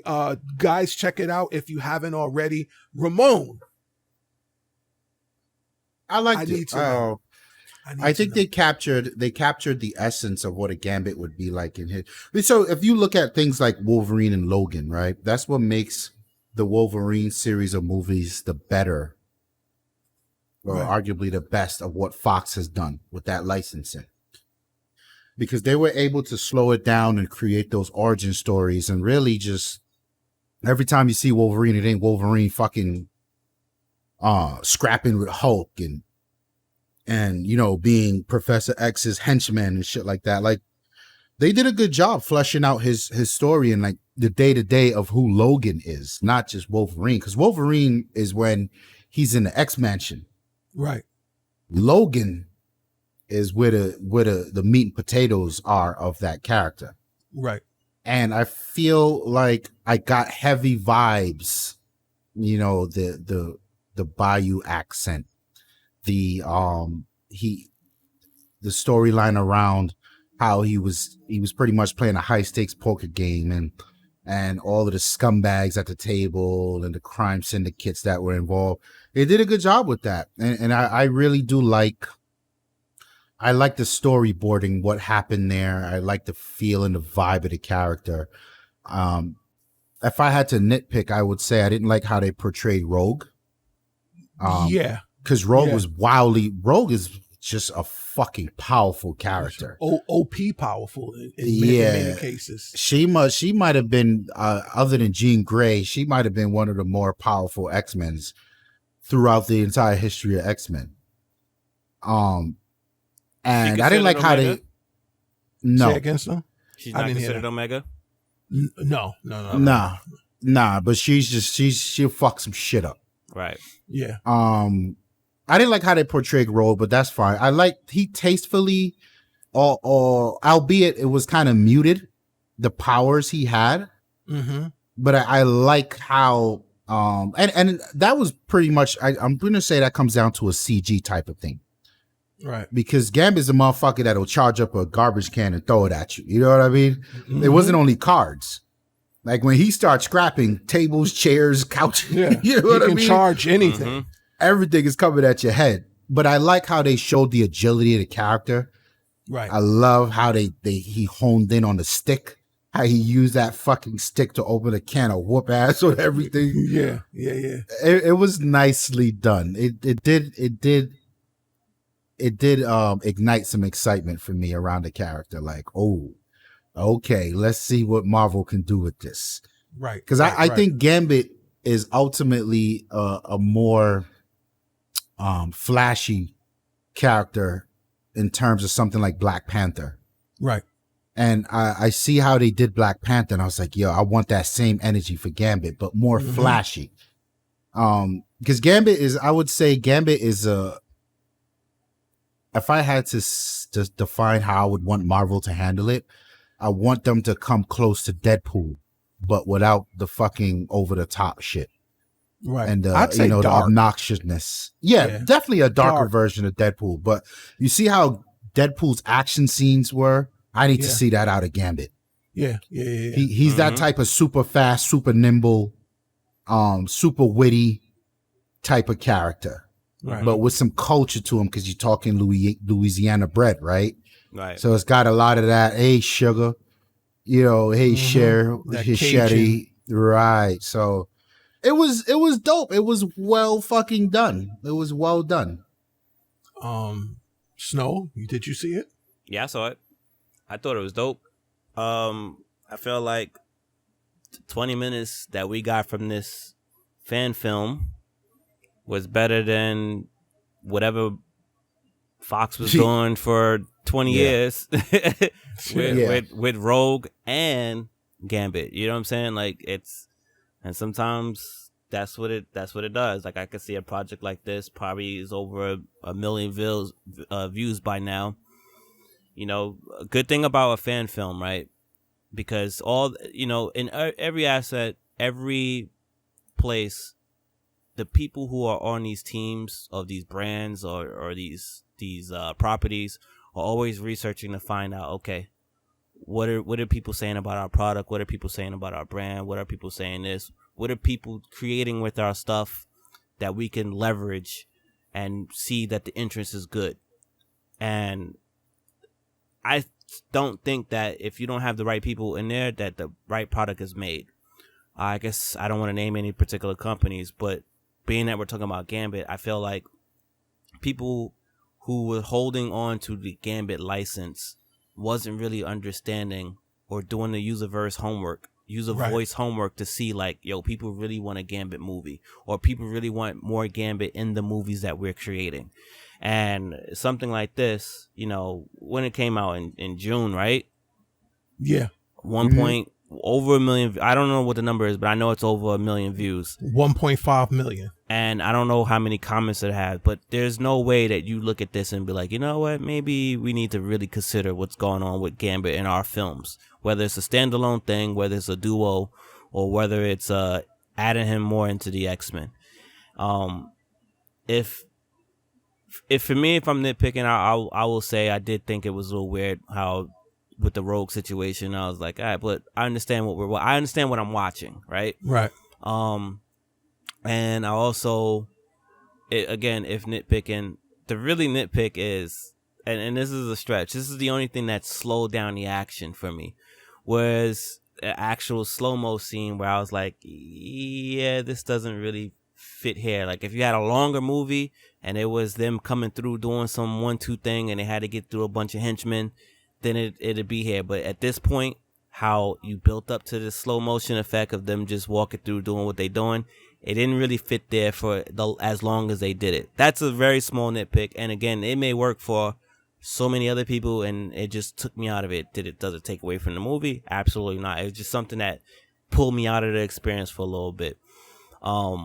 But I thought it was amazing, and I like seeing these movies. There was a Nightcrawler one that was done a while ago that I thought was pretty dope. Yeah. And he's another one that's yet to have gotten not even an animated situation that like puts him in a dope light. So I think the director was Jensen Noen. I'm not saying it like I understand these films, but I just wanted to put his name out there. And I loved it. It'd be a shame that if we get another 5 years without a Gambit movie, because I think it's stupid. I think 10 years ago it should have been Channing Tatum. Today I don't know who. I almost say get get a brand new dude that no one knows or only a certain amount of people know, and let him be the guy. I want to add on the back end to this. It is utterly amazing to see where we are, that a totally independent dude in his basement can see something like this through to fruition. Right. Because when we was younger, we would have killed to have content like this. Yeah.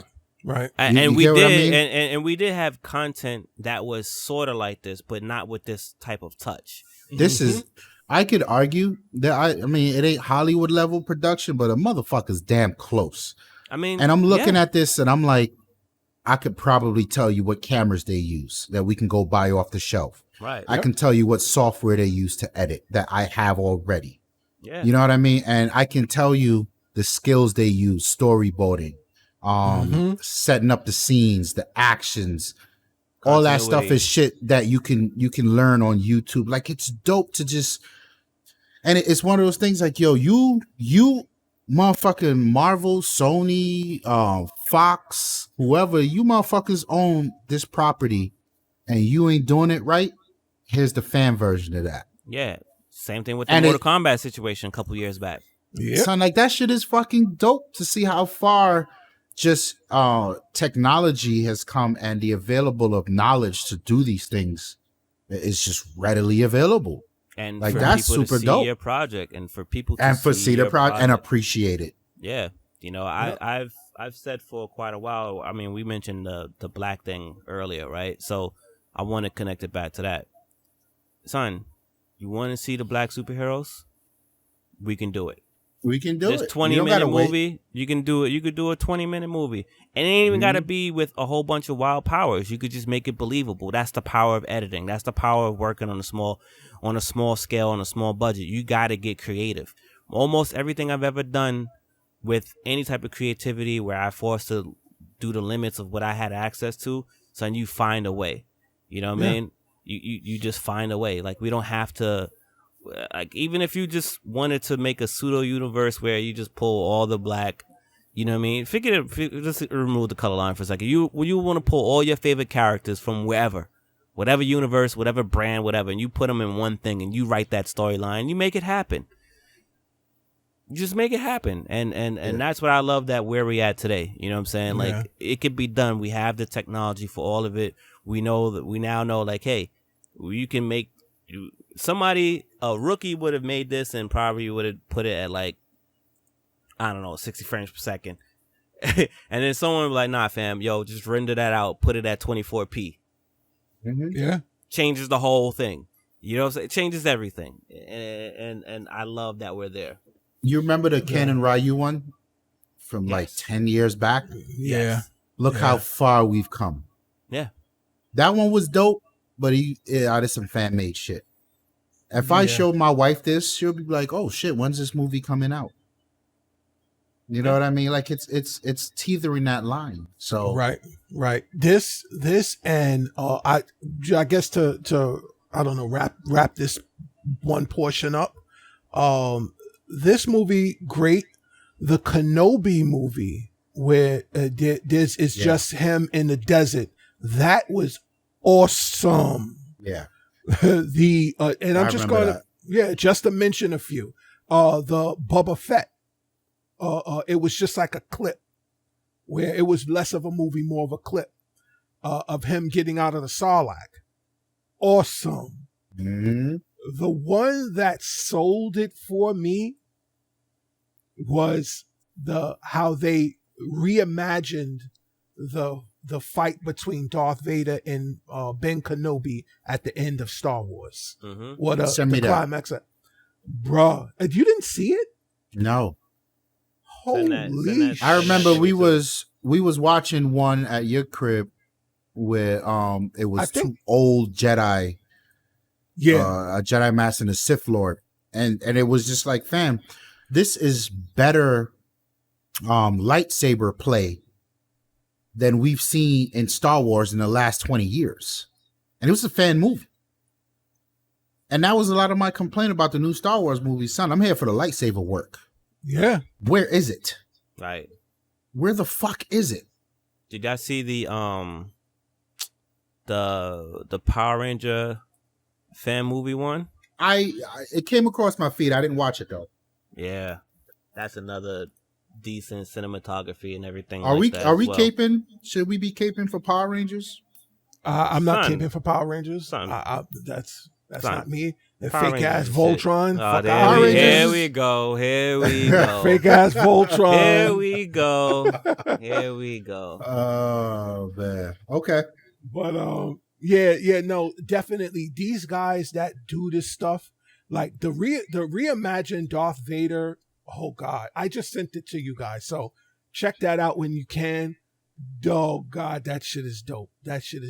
But moving right along, are you done with this? Anybody done with the? I'm good here. I just got one more piece. I've been watching a lot of videography shit. Right. And I'm putting down some ideas on filmmaking. Mm-hmm. I want to do a short. So I think I'm going to attack it like simple things, like little 2-3 minute short films on like parts of my day and see how I could acclimate to that. Because I'm not bored of photography, but I'm my foot's deep enough in photography. I got it. I want to try filmmaking. Right. And so to see shit like this is like, oh, I gotta get in there. Yeah, they say photography is a gateway to videography. Yeah, the compositions are similar but also wildly different. Yeah. But yeah, I'm looking forward to that. So it's funny. I'm actually we're talking and I'm looking at the Obi-Wan Darth Vader reimagined. I'm like, what the fuck? Yeah, but anyway, it's dope. It is so dope. It's unbelievable how they did this. But moving right along, Snow, this one is for you, my friend. Mm-hmm. This one is for you. So the BET, which was the BET Awards, mm-hmm. which was actually, they said, one of the better BET Awards ever. It might have been the best. Actually did with the current climate of what's going on, all of the injustice, social injustice, so on and so forth. Mm-hmm. They Public Enemy I don't want to say redid. They just did it for the award show, right? But there was a redo to Fight the Power, right? You had rappers like Black Thought, Rhapsody, which is dope. She might be the best female rapper right now. Mm-hmm. You have YG and this kid named Jahi. Mm-hmm. Snow, Nas what was your feeling? Nas most notably, but I didn't want to say Nas because I know Ramon doesn't like Nas. So, but they gotta call me out. Fuck Nas. So, Snow, respect the God. Snow, what was your take? You saw this as well, yes? Yeah, I seen it. What was your feelings on on this video? How did you like what they did with a classic like Fight the Power? Yeah, and incorporated it in this time for this day. Yeah, well, first off, Fight the Power is one of my most favorite songs ever in life. That video is one of my favorite videos ever in life. Mm-hmm. Even before I understood what all that really meant, it was just powerful. It's just powerful. You know what I mean? Yeah. We could have been talking about like Fight the Power of like eating meat. Like I would have just been, I would have been all for it. So right. I absolutely love this song. Then I end up living in the vicinity of that neighborhood where it was shot. And I was like, oh, it's all connected. I'm in here. Yeah. It became less of a song. Like you grew into that reality. Right. Like, wait. You know what I mean? For sure. So, I'm forever connected to that song. In fact, that song is in the most slept on black game ever made outside of Prototype, which is called Def Jam Rap Star. Yeah. That is black karaoke to its finest and fullest, regardless of how you feel about the music selection. And I'd kill that song every time. And I actually learned stuff from that song. So it was like, okay, cool, y'all did this, and then you threw on these rappers that I do have things for. Like, I fucks with Nas, I fuck with Black Thought. YG, I've been saying this for quite a while. YG's profile has been shaded because of some stuff that he was saying coded into his rhymes before the Kaepernick situation. Like, people don't know. Like, 21 Savage does it as well, and Young Jeezy does it as well. It's deep in there, right? Mm-hmm. The other person I wasn't too familiar of, so I definitely like with Jahi, right, or Jahi. I think it's Jahi. Yeah, I wasn't too familiar with Jahi, and I was just like, oh, okay, cool. And I started like spiraling down his content as well. Right. I love the look of how they pulled that off. Like, that is a very, very, very dope look. I wasn't sure if it was green screen. I wasn't sure if it was behind the actual flag. I like how they spiced in the what's going on in terms of the climate. I felt like, it's a powerful song before, it'll be powerful today. I'm glad the lyrics are updated. Right. Will it have the same impact? I doubt it, because it took for you to even send this for me to see that, and I've not heard it since. I hear what's this dude song? It's Bigger Than Black and White. That guy, Lil Baby. Yeah. Is it Lil Baby? Hold on. Lil Baby or Da Baby? Nah, it's not the baby. It's not the baby. It's Lil Baby. Yeah, he's been on my radar. He's got some shit to say. It's called The Bigger Picture. Now, I've been hearing his song since the day he put it out, and I woke up. Like, I hear it on the radio. I hear it blasting in the streets. I was passing through something, and it was playing, and I don't think it was playing from the radio. I saw the video probably 3 times. J. Cole has a song out. It got 2 plays, and the Twitter jumped all over him. And I also felt like that song missed the key. I get what he was saying, but the song ended up being about that as opposed to what we're going through right now. Right. It was more engulfed in the negative aspect of what was going on between him and some lady some girl rapper that supposedly called him out. Right. But she called out a lot of people, but he took it and he went to the pen with it. And I felt like Lil Baby's song is probably the Fight the Power song of what's going on in this situation. Right. And I would love for the Fight the Power song to be aired again. Run the Jewels, shout out to Run the Jewels, because some of their music is playing in the background, all this too. But like, I would love for this Public Enemy song to be on the radio, to be played a little bit more. And I feel like maybe people don't know that it is an update to it. You know what I'm saying? Right. Right. But I loved everything about it. I love the visuals, considering of what we have to do right now, social distancing. And all those people in that video, need to be careful, because if they get hit with it, we don't know what's going on. So I like that they kept the distance. They did what they needed to do. And it's a dope track. And it may be biased because I grew up on the original. But just for those who out there who may be saying that, fam, I hate a lot of those old rap songs getting redone. They just don't sound right. Even when they don't do the songs, they just borrow the instrument. It just don't always hit right for me. But this one is dope. I like it. Ramon? I liked it. Anytime I hear that song, I think of Do the Right Thing. Yeah, it is. So when I saw this, that's another thing that makes this. I went straight to Do the Right Thing. Like, yo, where's Spike at? Is he coming again? You know what I mean? Like, can we get a remake of Do the Right Thing? But I like it. I got no beef with it. Snow's got this thing about, the bullshit around old rappers.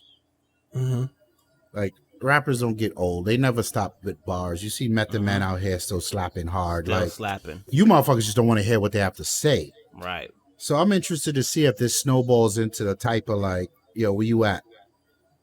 Where you at? Come to the table. Right. Let's do this again.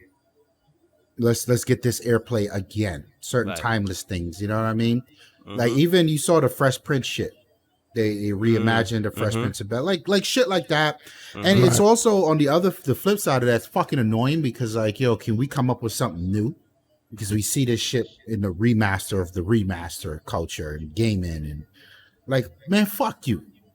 Don't cash in on the old shit because you can't figure out how to do new shit. So there's a little bit of that I'd be, you know, a little upset at. But shit like this, such a powerful song. Yo, we got anthems. Right. We got anthems. Play that shit again. You play the national anthem at every fucking sport event, at every fucking Black Lives Matter march. Play that new Fight the Power. That's the old Fight the Power, but play it louder. Yeah. I need more kick in that snare. Yeah. Everybody buy shit that can sync up together and just go.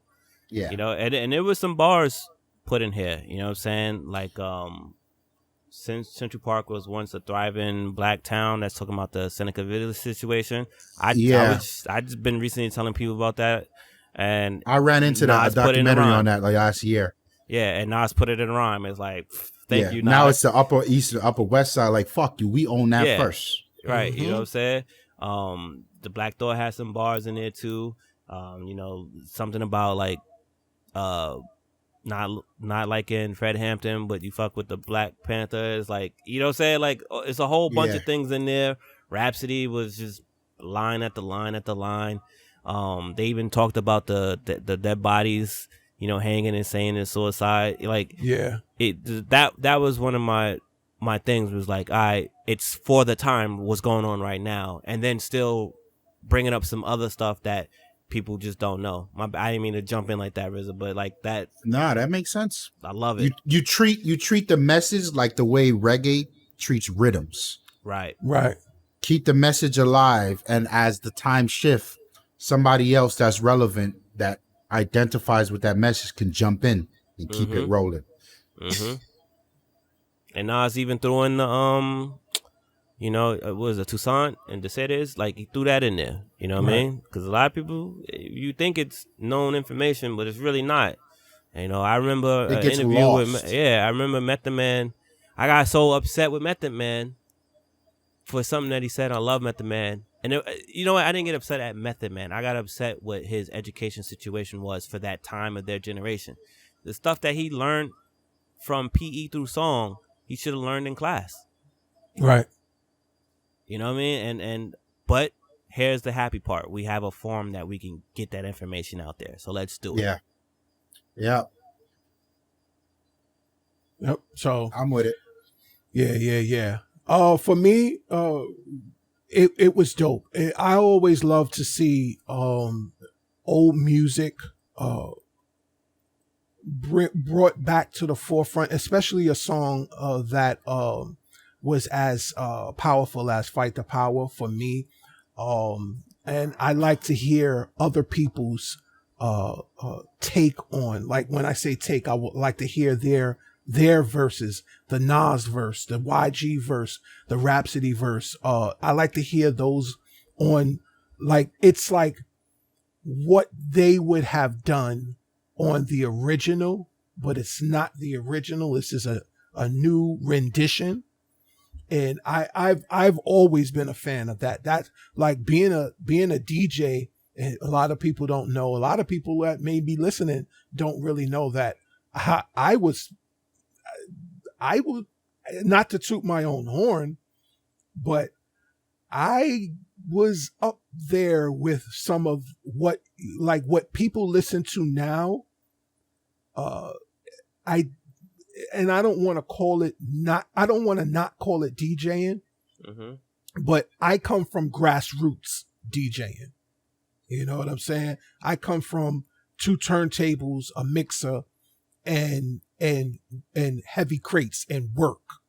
And so when I say I like to hear that type of music that I was playing, that I was DJing, that I was engulfed in, and hear the twist of today with it, that's what I mean. So I'm all for it. So moving right along in one of our final fight the power, so to speak. Fuck Nas. Come on, son. Come on, man. So what? Come on, son. You got beef with Beyonce, but I can't say nothing about Nas. You know what I mean? It's Jay-Z Nas all over again. Jay-Z Nas all over again.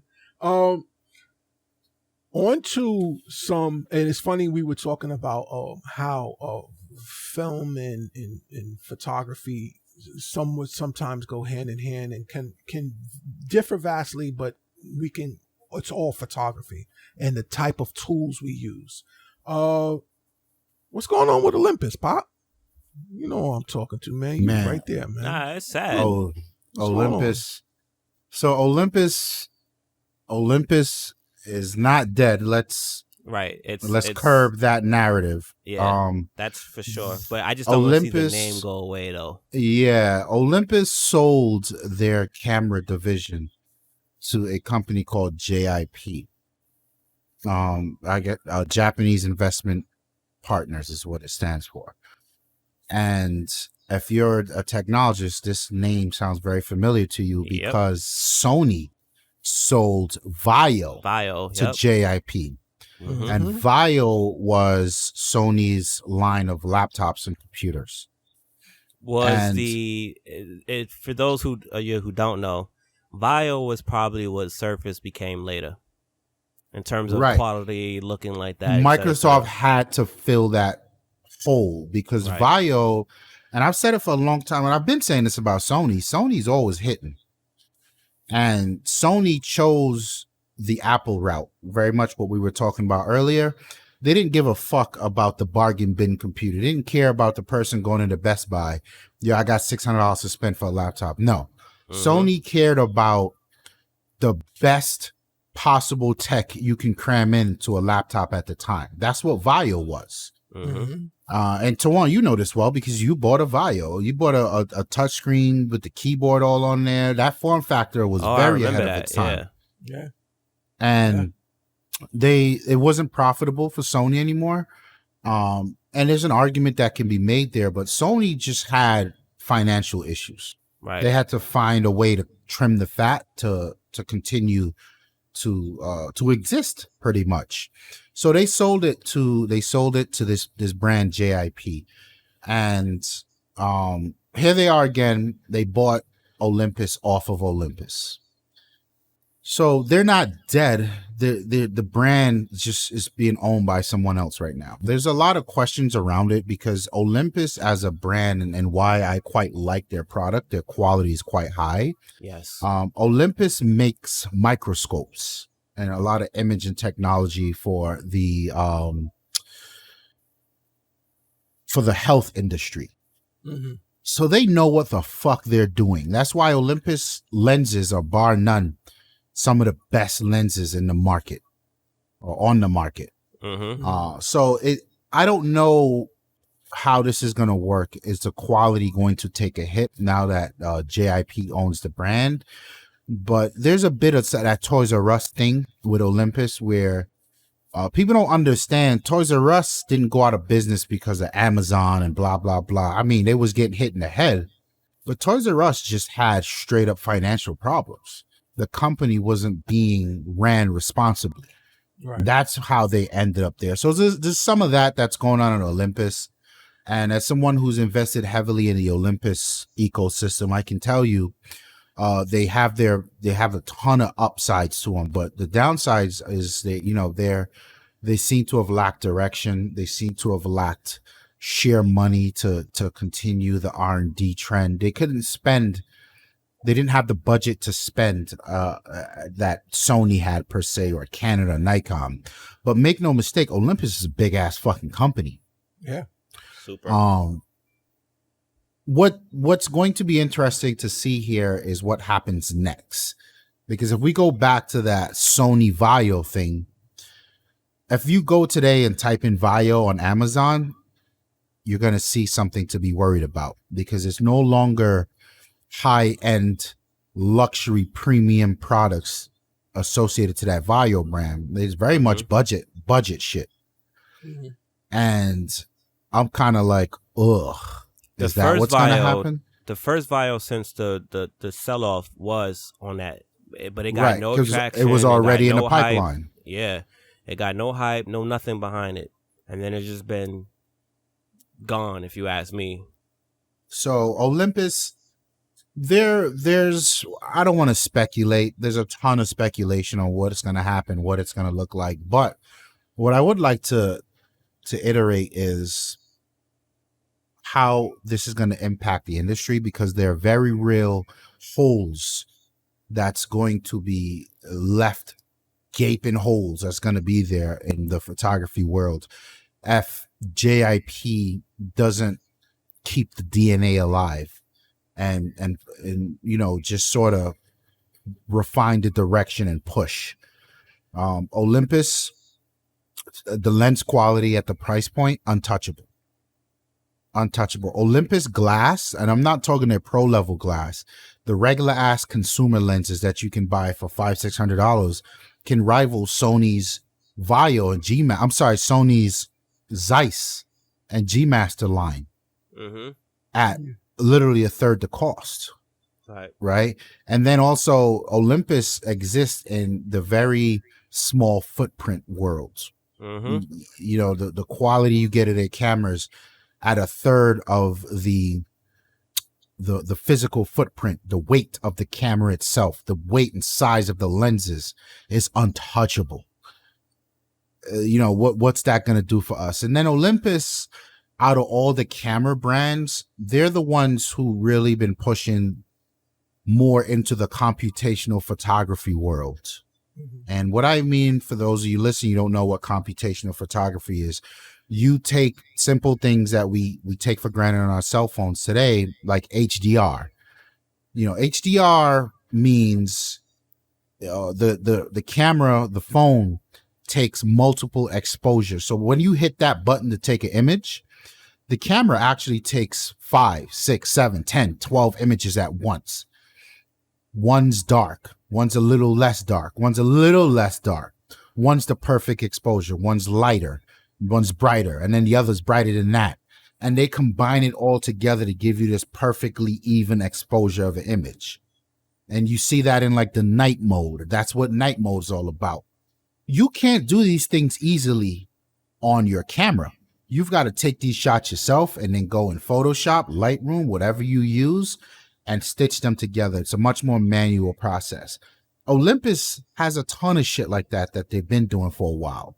They've got a night mode called Live Composite, where you pretty much set the exposure and you just hit the camera button and leave the motherfucker just recording.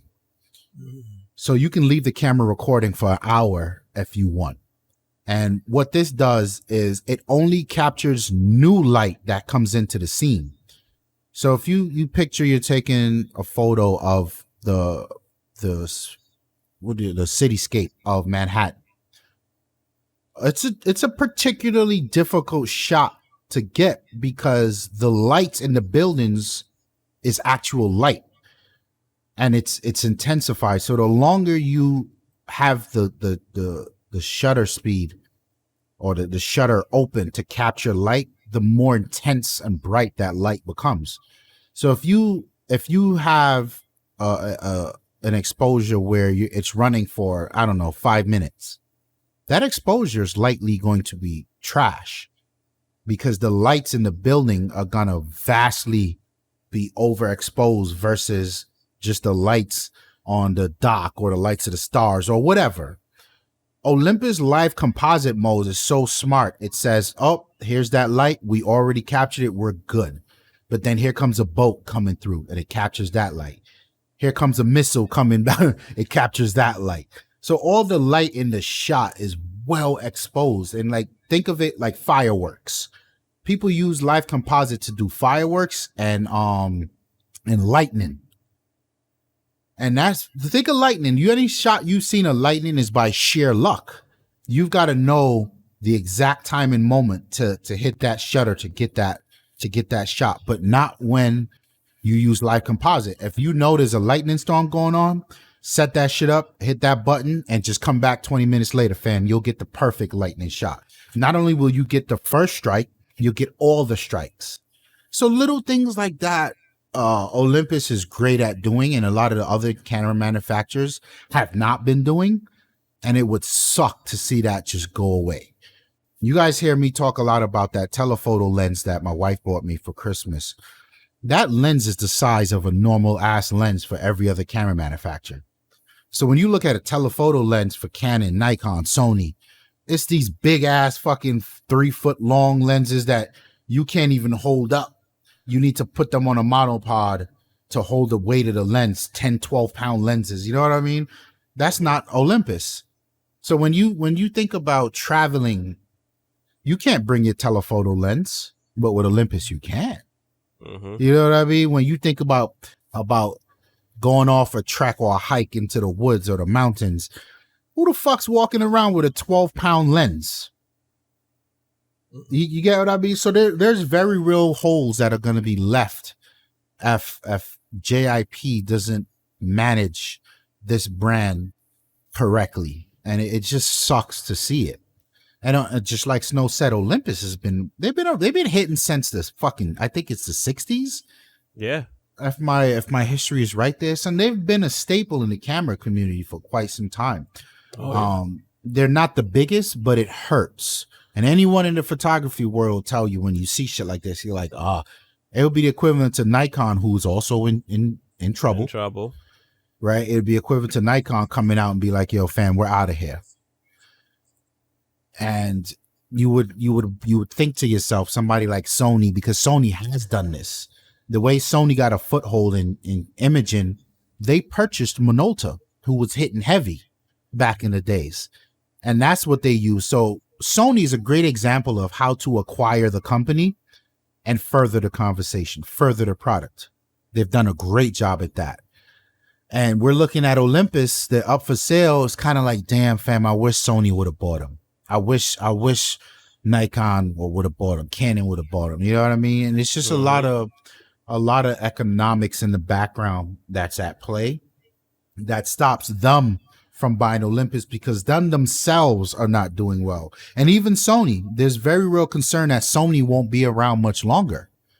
The sales are plummeting. The innovation is slowing, and not because Sony can't innovate, but because the rest of the industry's catched up to them. But Sony's also in trouble. And to put this in perspective, Sony, Fuji, Olympus, Panasonic, Nikon, all of their sales put together does not equal what Canon makes on a year-to-year basis. Canon is the big dog. They are the Apple. They are the Microsoft of the camera world. And they are in trouble. You get what I'm saying? Because people, the people just aren't buying cameras. And it's not about professionals. Professionals are always going to prop that industry up. But the camera business was thriving on consumers, and consumers are going with the cameras on their phones. So when I say Sony's in trouble for multiple reasons, just because Sony.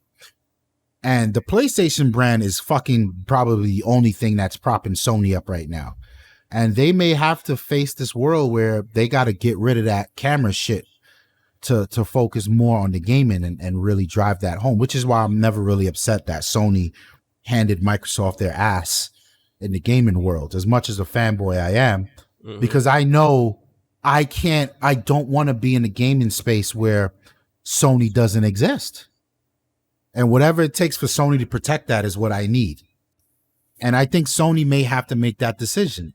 You know what I mean? Even in the entertainment world, where Sony owns a large stake in that world, is also being threatened, because the landscape of entertainment is questionable right now. Mm-hmm. So there's just so much about our world that's changing. Like the what's and the who's may not be for our kids. Right. And we've always read these things in articles and in research. You know, you get into cigars and you read about a brand. Remember Snow said, yo, my grandfather used to smoke X, Y, and Z. We still haven't found them shits. Right. But we only know about it because I chose to go on this cigar journey. And I we were like, oh shit existed beforehand that was dope and just don't exist anymore. This is our time when we're starting to see, yo, this shit might not exist anymore, fam. When was it? You talk about a hoopty, yo, I got $2,000 to spend. Let me go cop this Geo Metro. Right. What the fuck is a Geo Metro? Geo Metro, right. You know what I'm saying? What the fuck even is that? And some people right now about to turn maybe even 15 might be like, what the fuck is a Mercury? A Mercury. Yeah. Tawann, who was it that got Chrysler? Chrysler just got renamed last week, right? Oh. I think Chrysler got renamed, fam, to some next shit with an A. It starts with an A. I gotta look that up. Look that up, fam. Look that up. It wasn't April Fool's, and I saw it multiple places. I was just like, wait, what? And it was even shocking to me, like, how is Chrysler gonna get? Because Chrysler owns Mercedes. Yeah. So who the fuck? You know what I mean? You think Daimler Chrysler, and that shit might not even exist. So it's this constant like, damn, the shit the industry I care about is just changing. It's a merger. So it's now merger. it's Fiat Chrysler. Yeah. But there's going to be a rename though. There's got to be a rename. So it's just everything around us is changing. I don't know with the Olympus thing. I don't know if it's good or bad. All I can say is looking at what happened with the Vio line gives me some sort of inclement as to what could happen. Right. I don't know.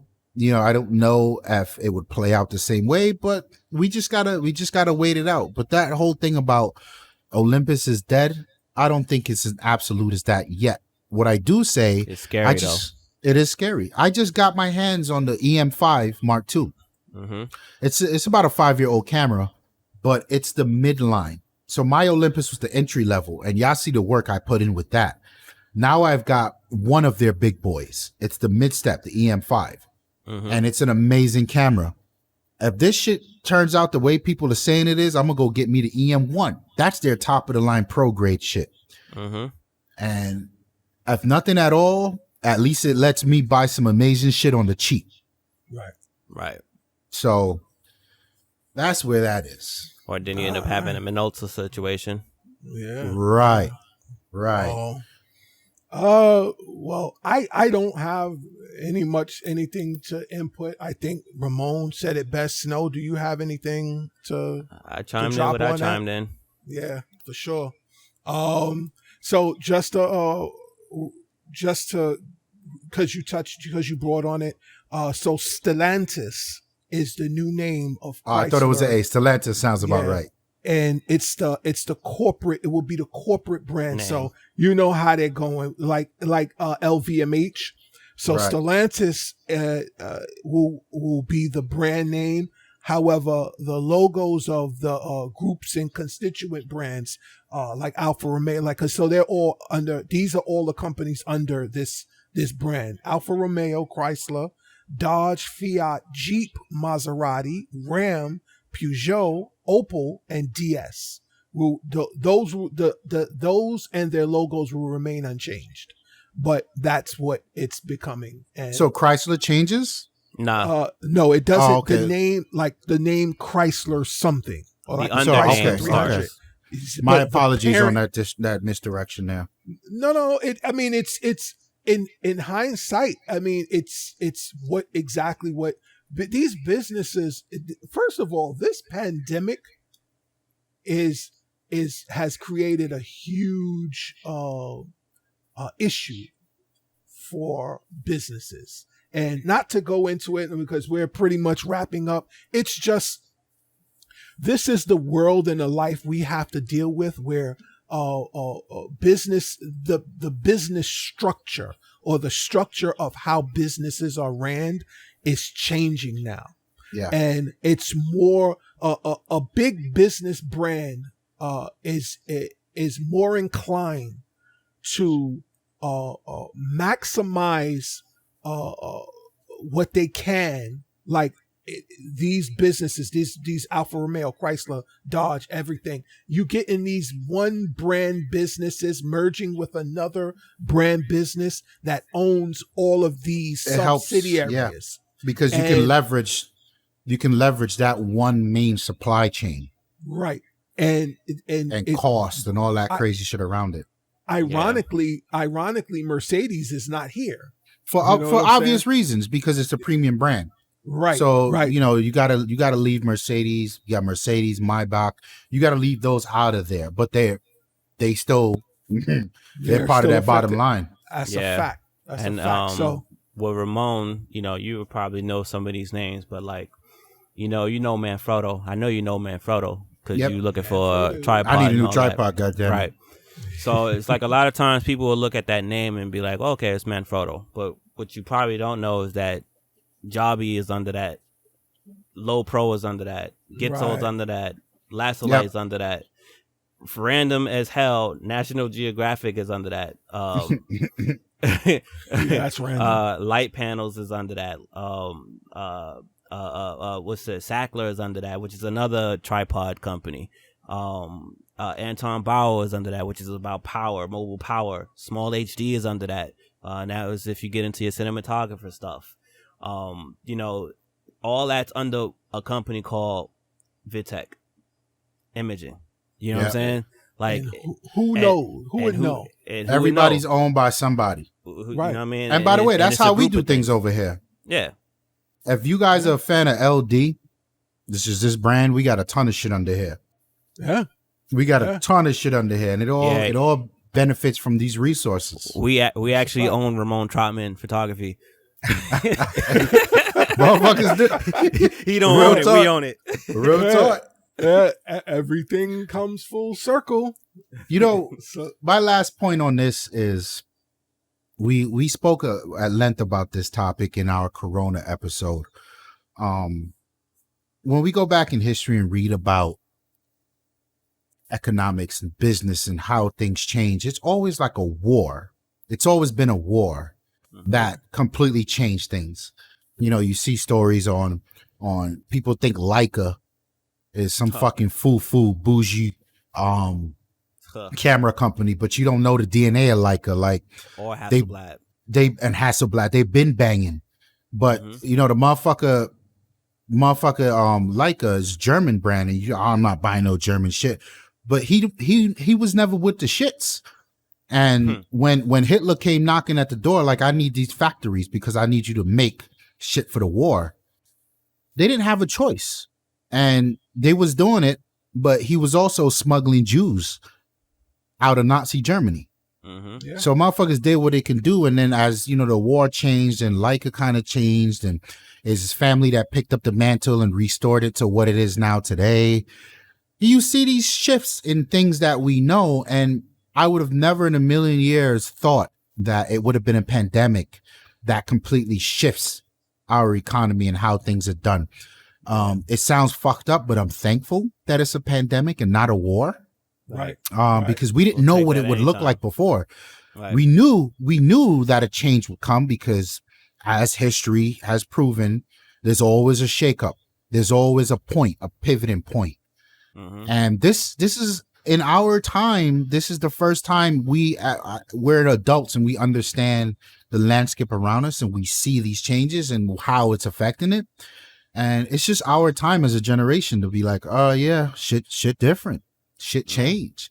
And it gives us an opportunity to go back and appreciate what was. Now is your time to start buying Olympus cameras to own a piece of that history. Take your ass back on eBay and find you some 02, 03 FUBU. Go back and find all of that. You know what I mean? Like, this is that time. This is that time. So I think it is what it is, but I also take some time to appreciate it and put that label of dope on it. Like, this shit was dope in its time when we didn't appreciate it for what it was. Now we can, and let's put a piece of that in the closet. You know what I mean? For sure. Well, gentlemen, I would say that we have concluded another episode of the LD podcast. TTL, that is. And final words, anything? Fuck Apple and Sony too? Anything? And fight Xbox. the Apple. Fight the Apple. The fucking Fight the Apple. That's it. Fight the the Apple. that we're gonna name that. We might name this podcast "Fight the Apple." Fucking A, man. Oh man. Well, that is us. And us was great today. Always a pleasure with you guys. Chopping it up on all topics, everything. Nothing more to do, but I am the Kicks guard Tawann. My name is Ramon. And I'm your boy Snow. We are out of here. Peace. Peace. Peace.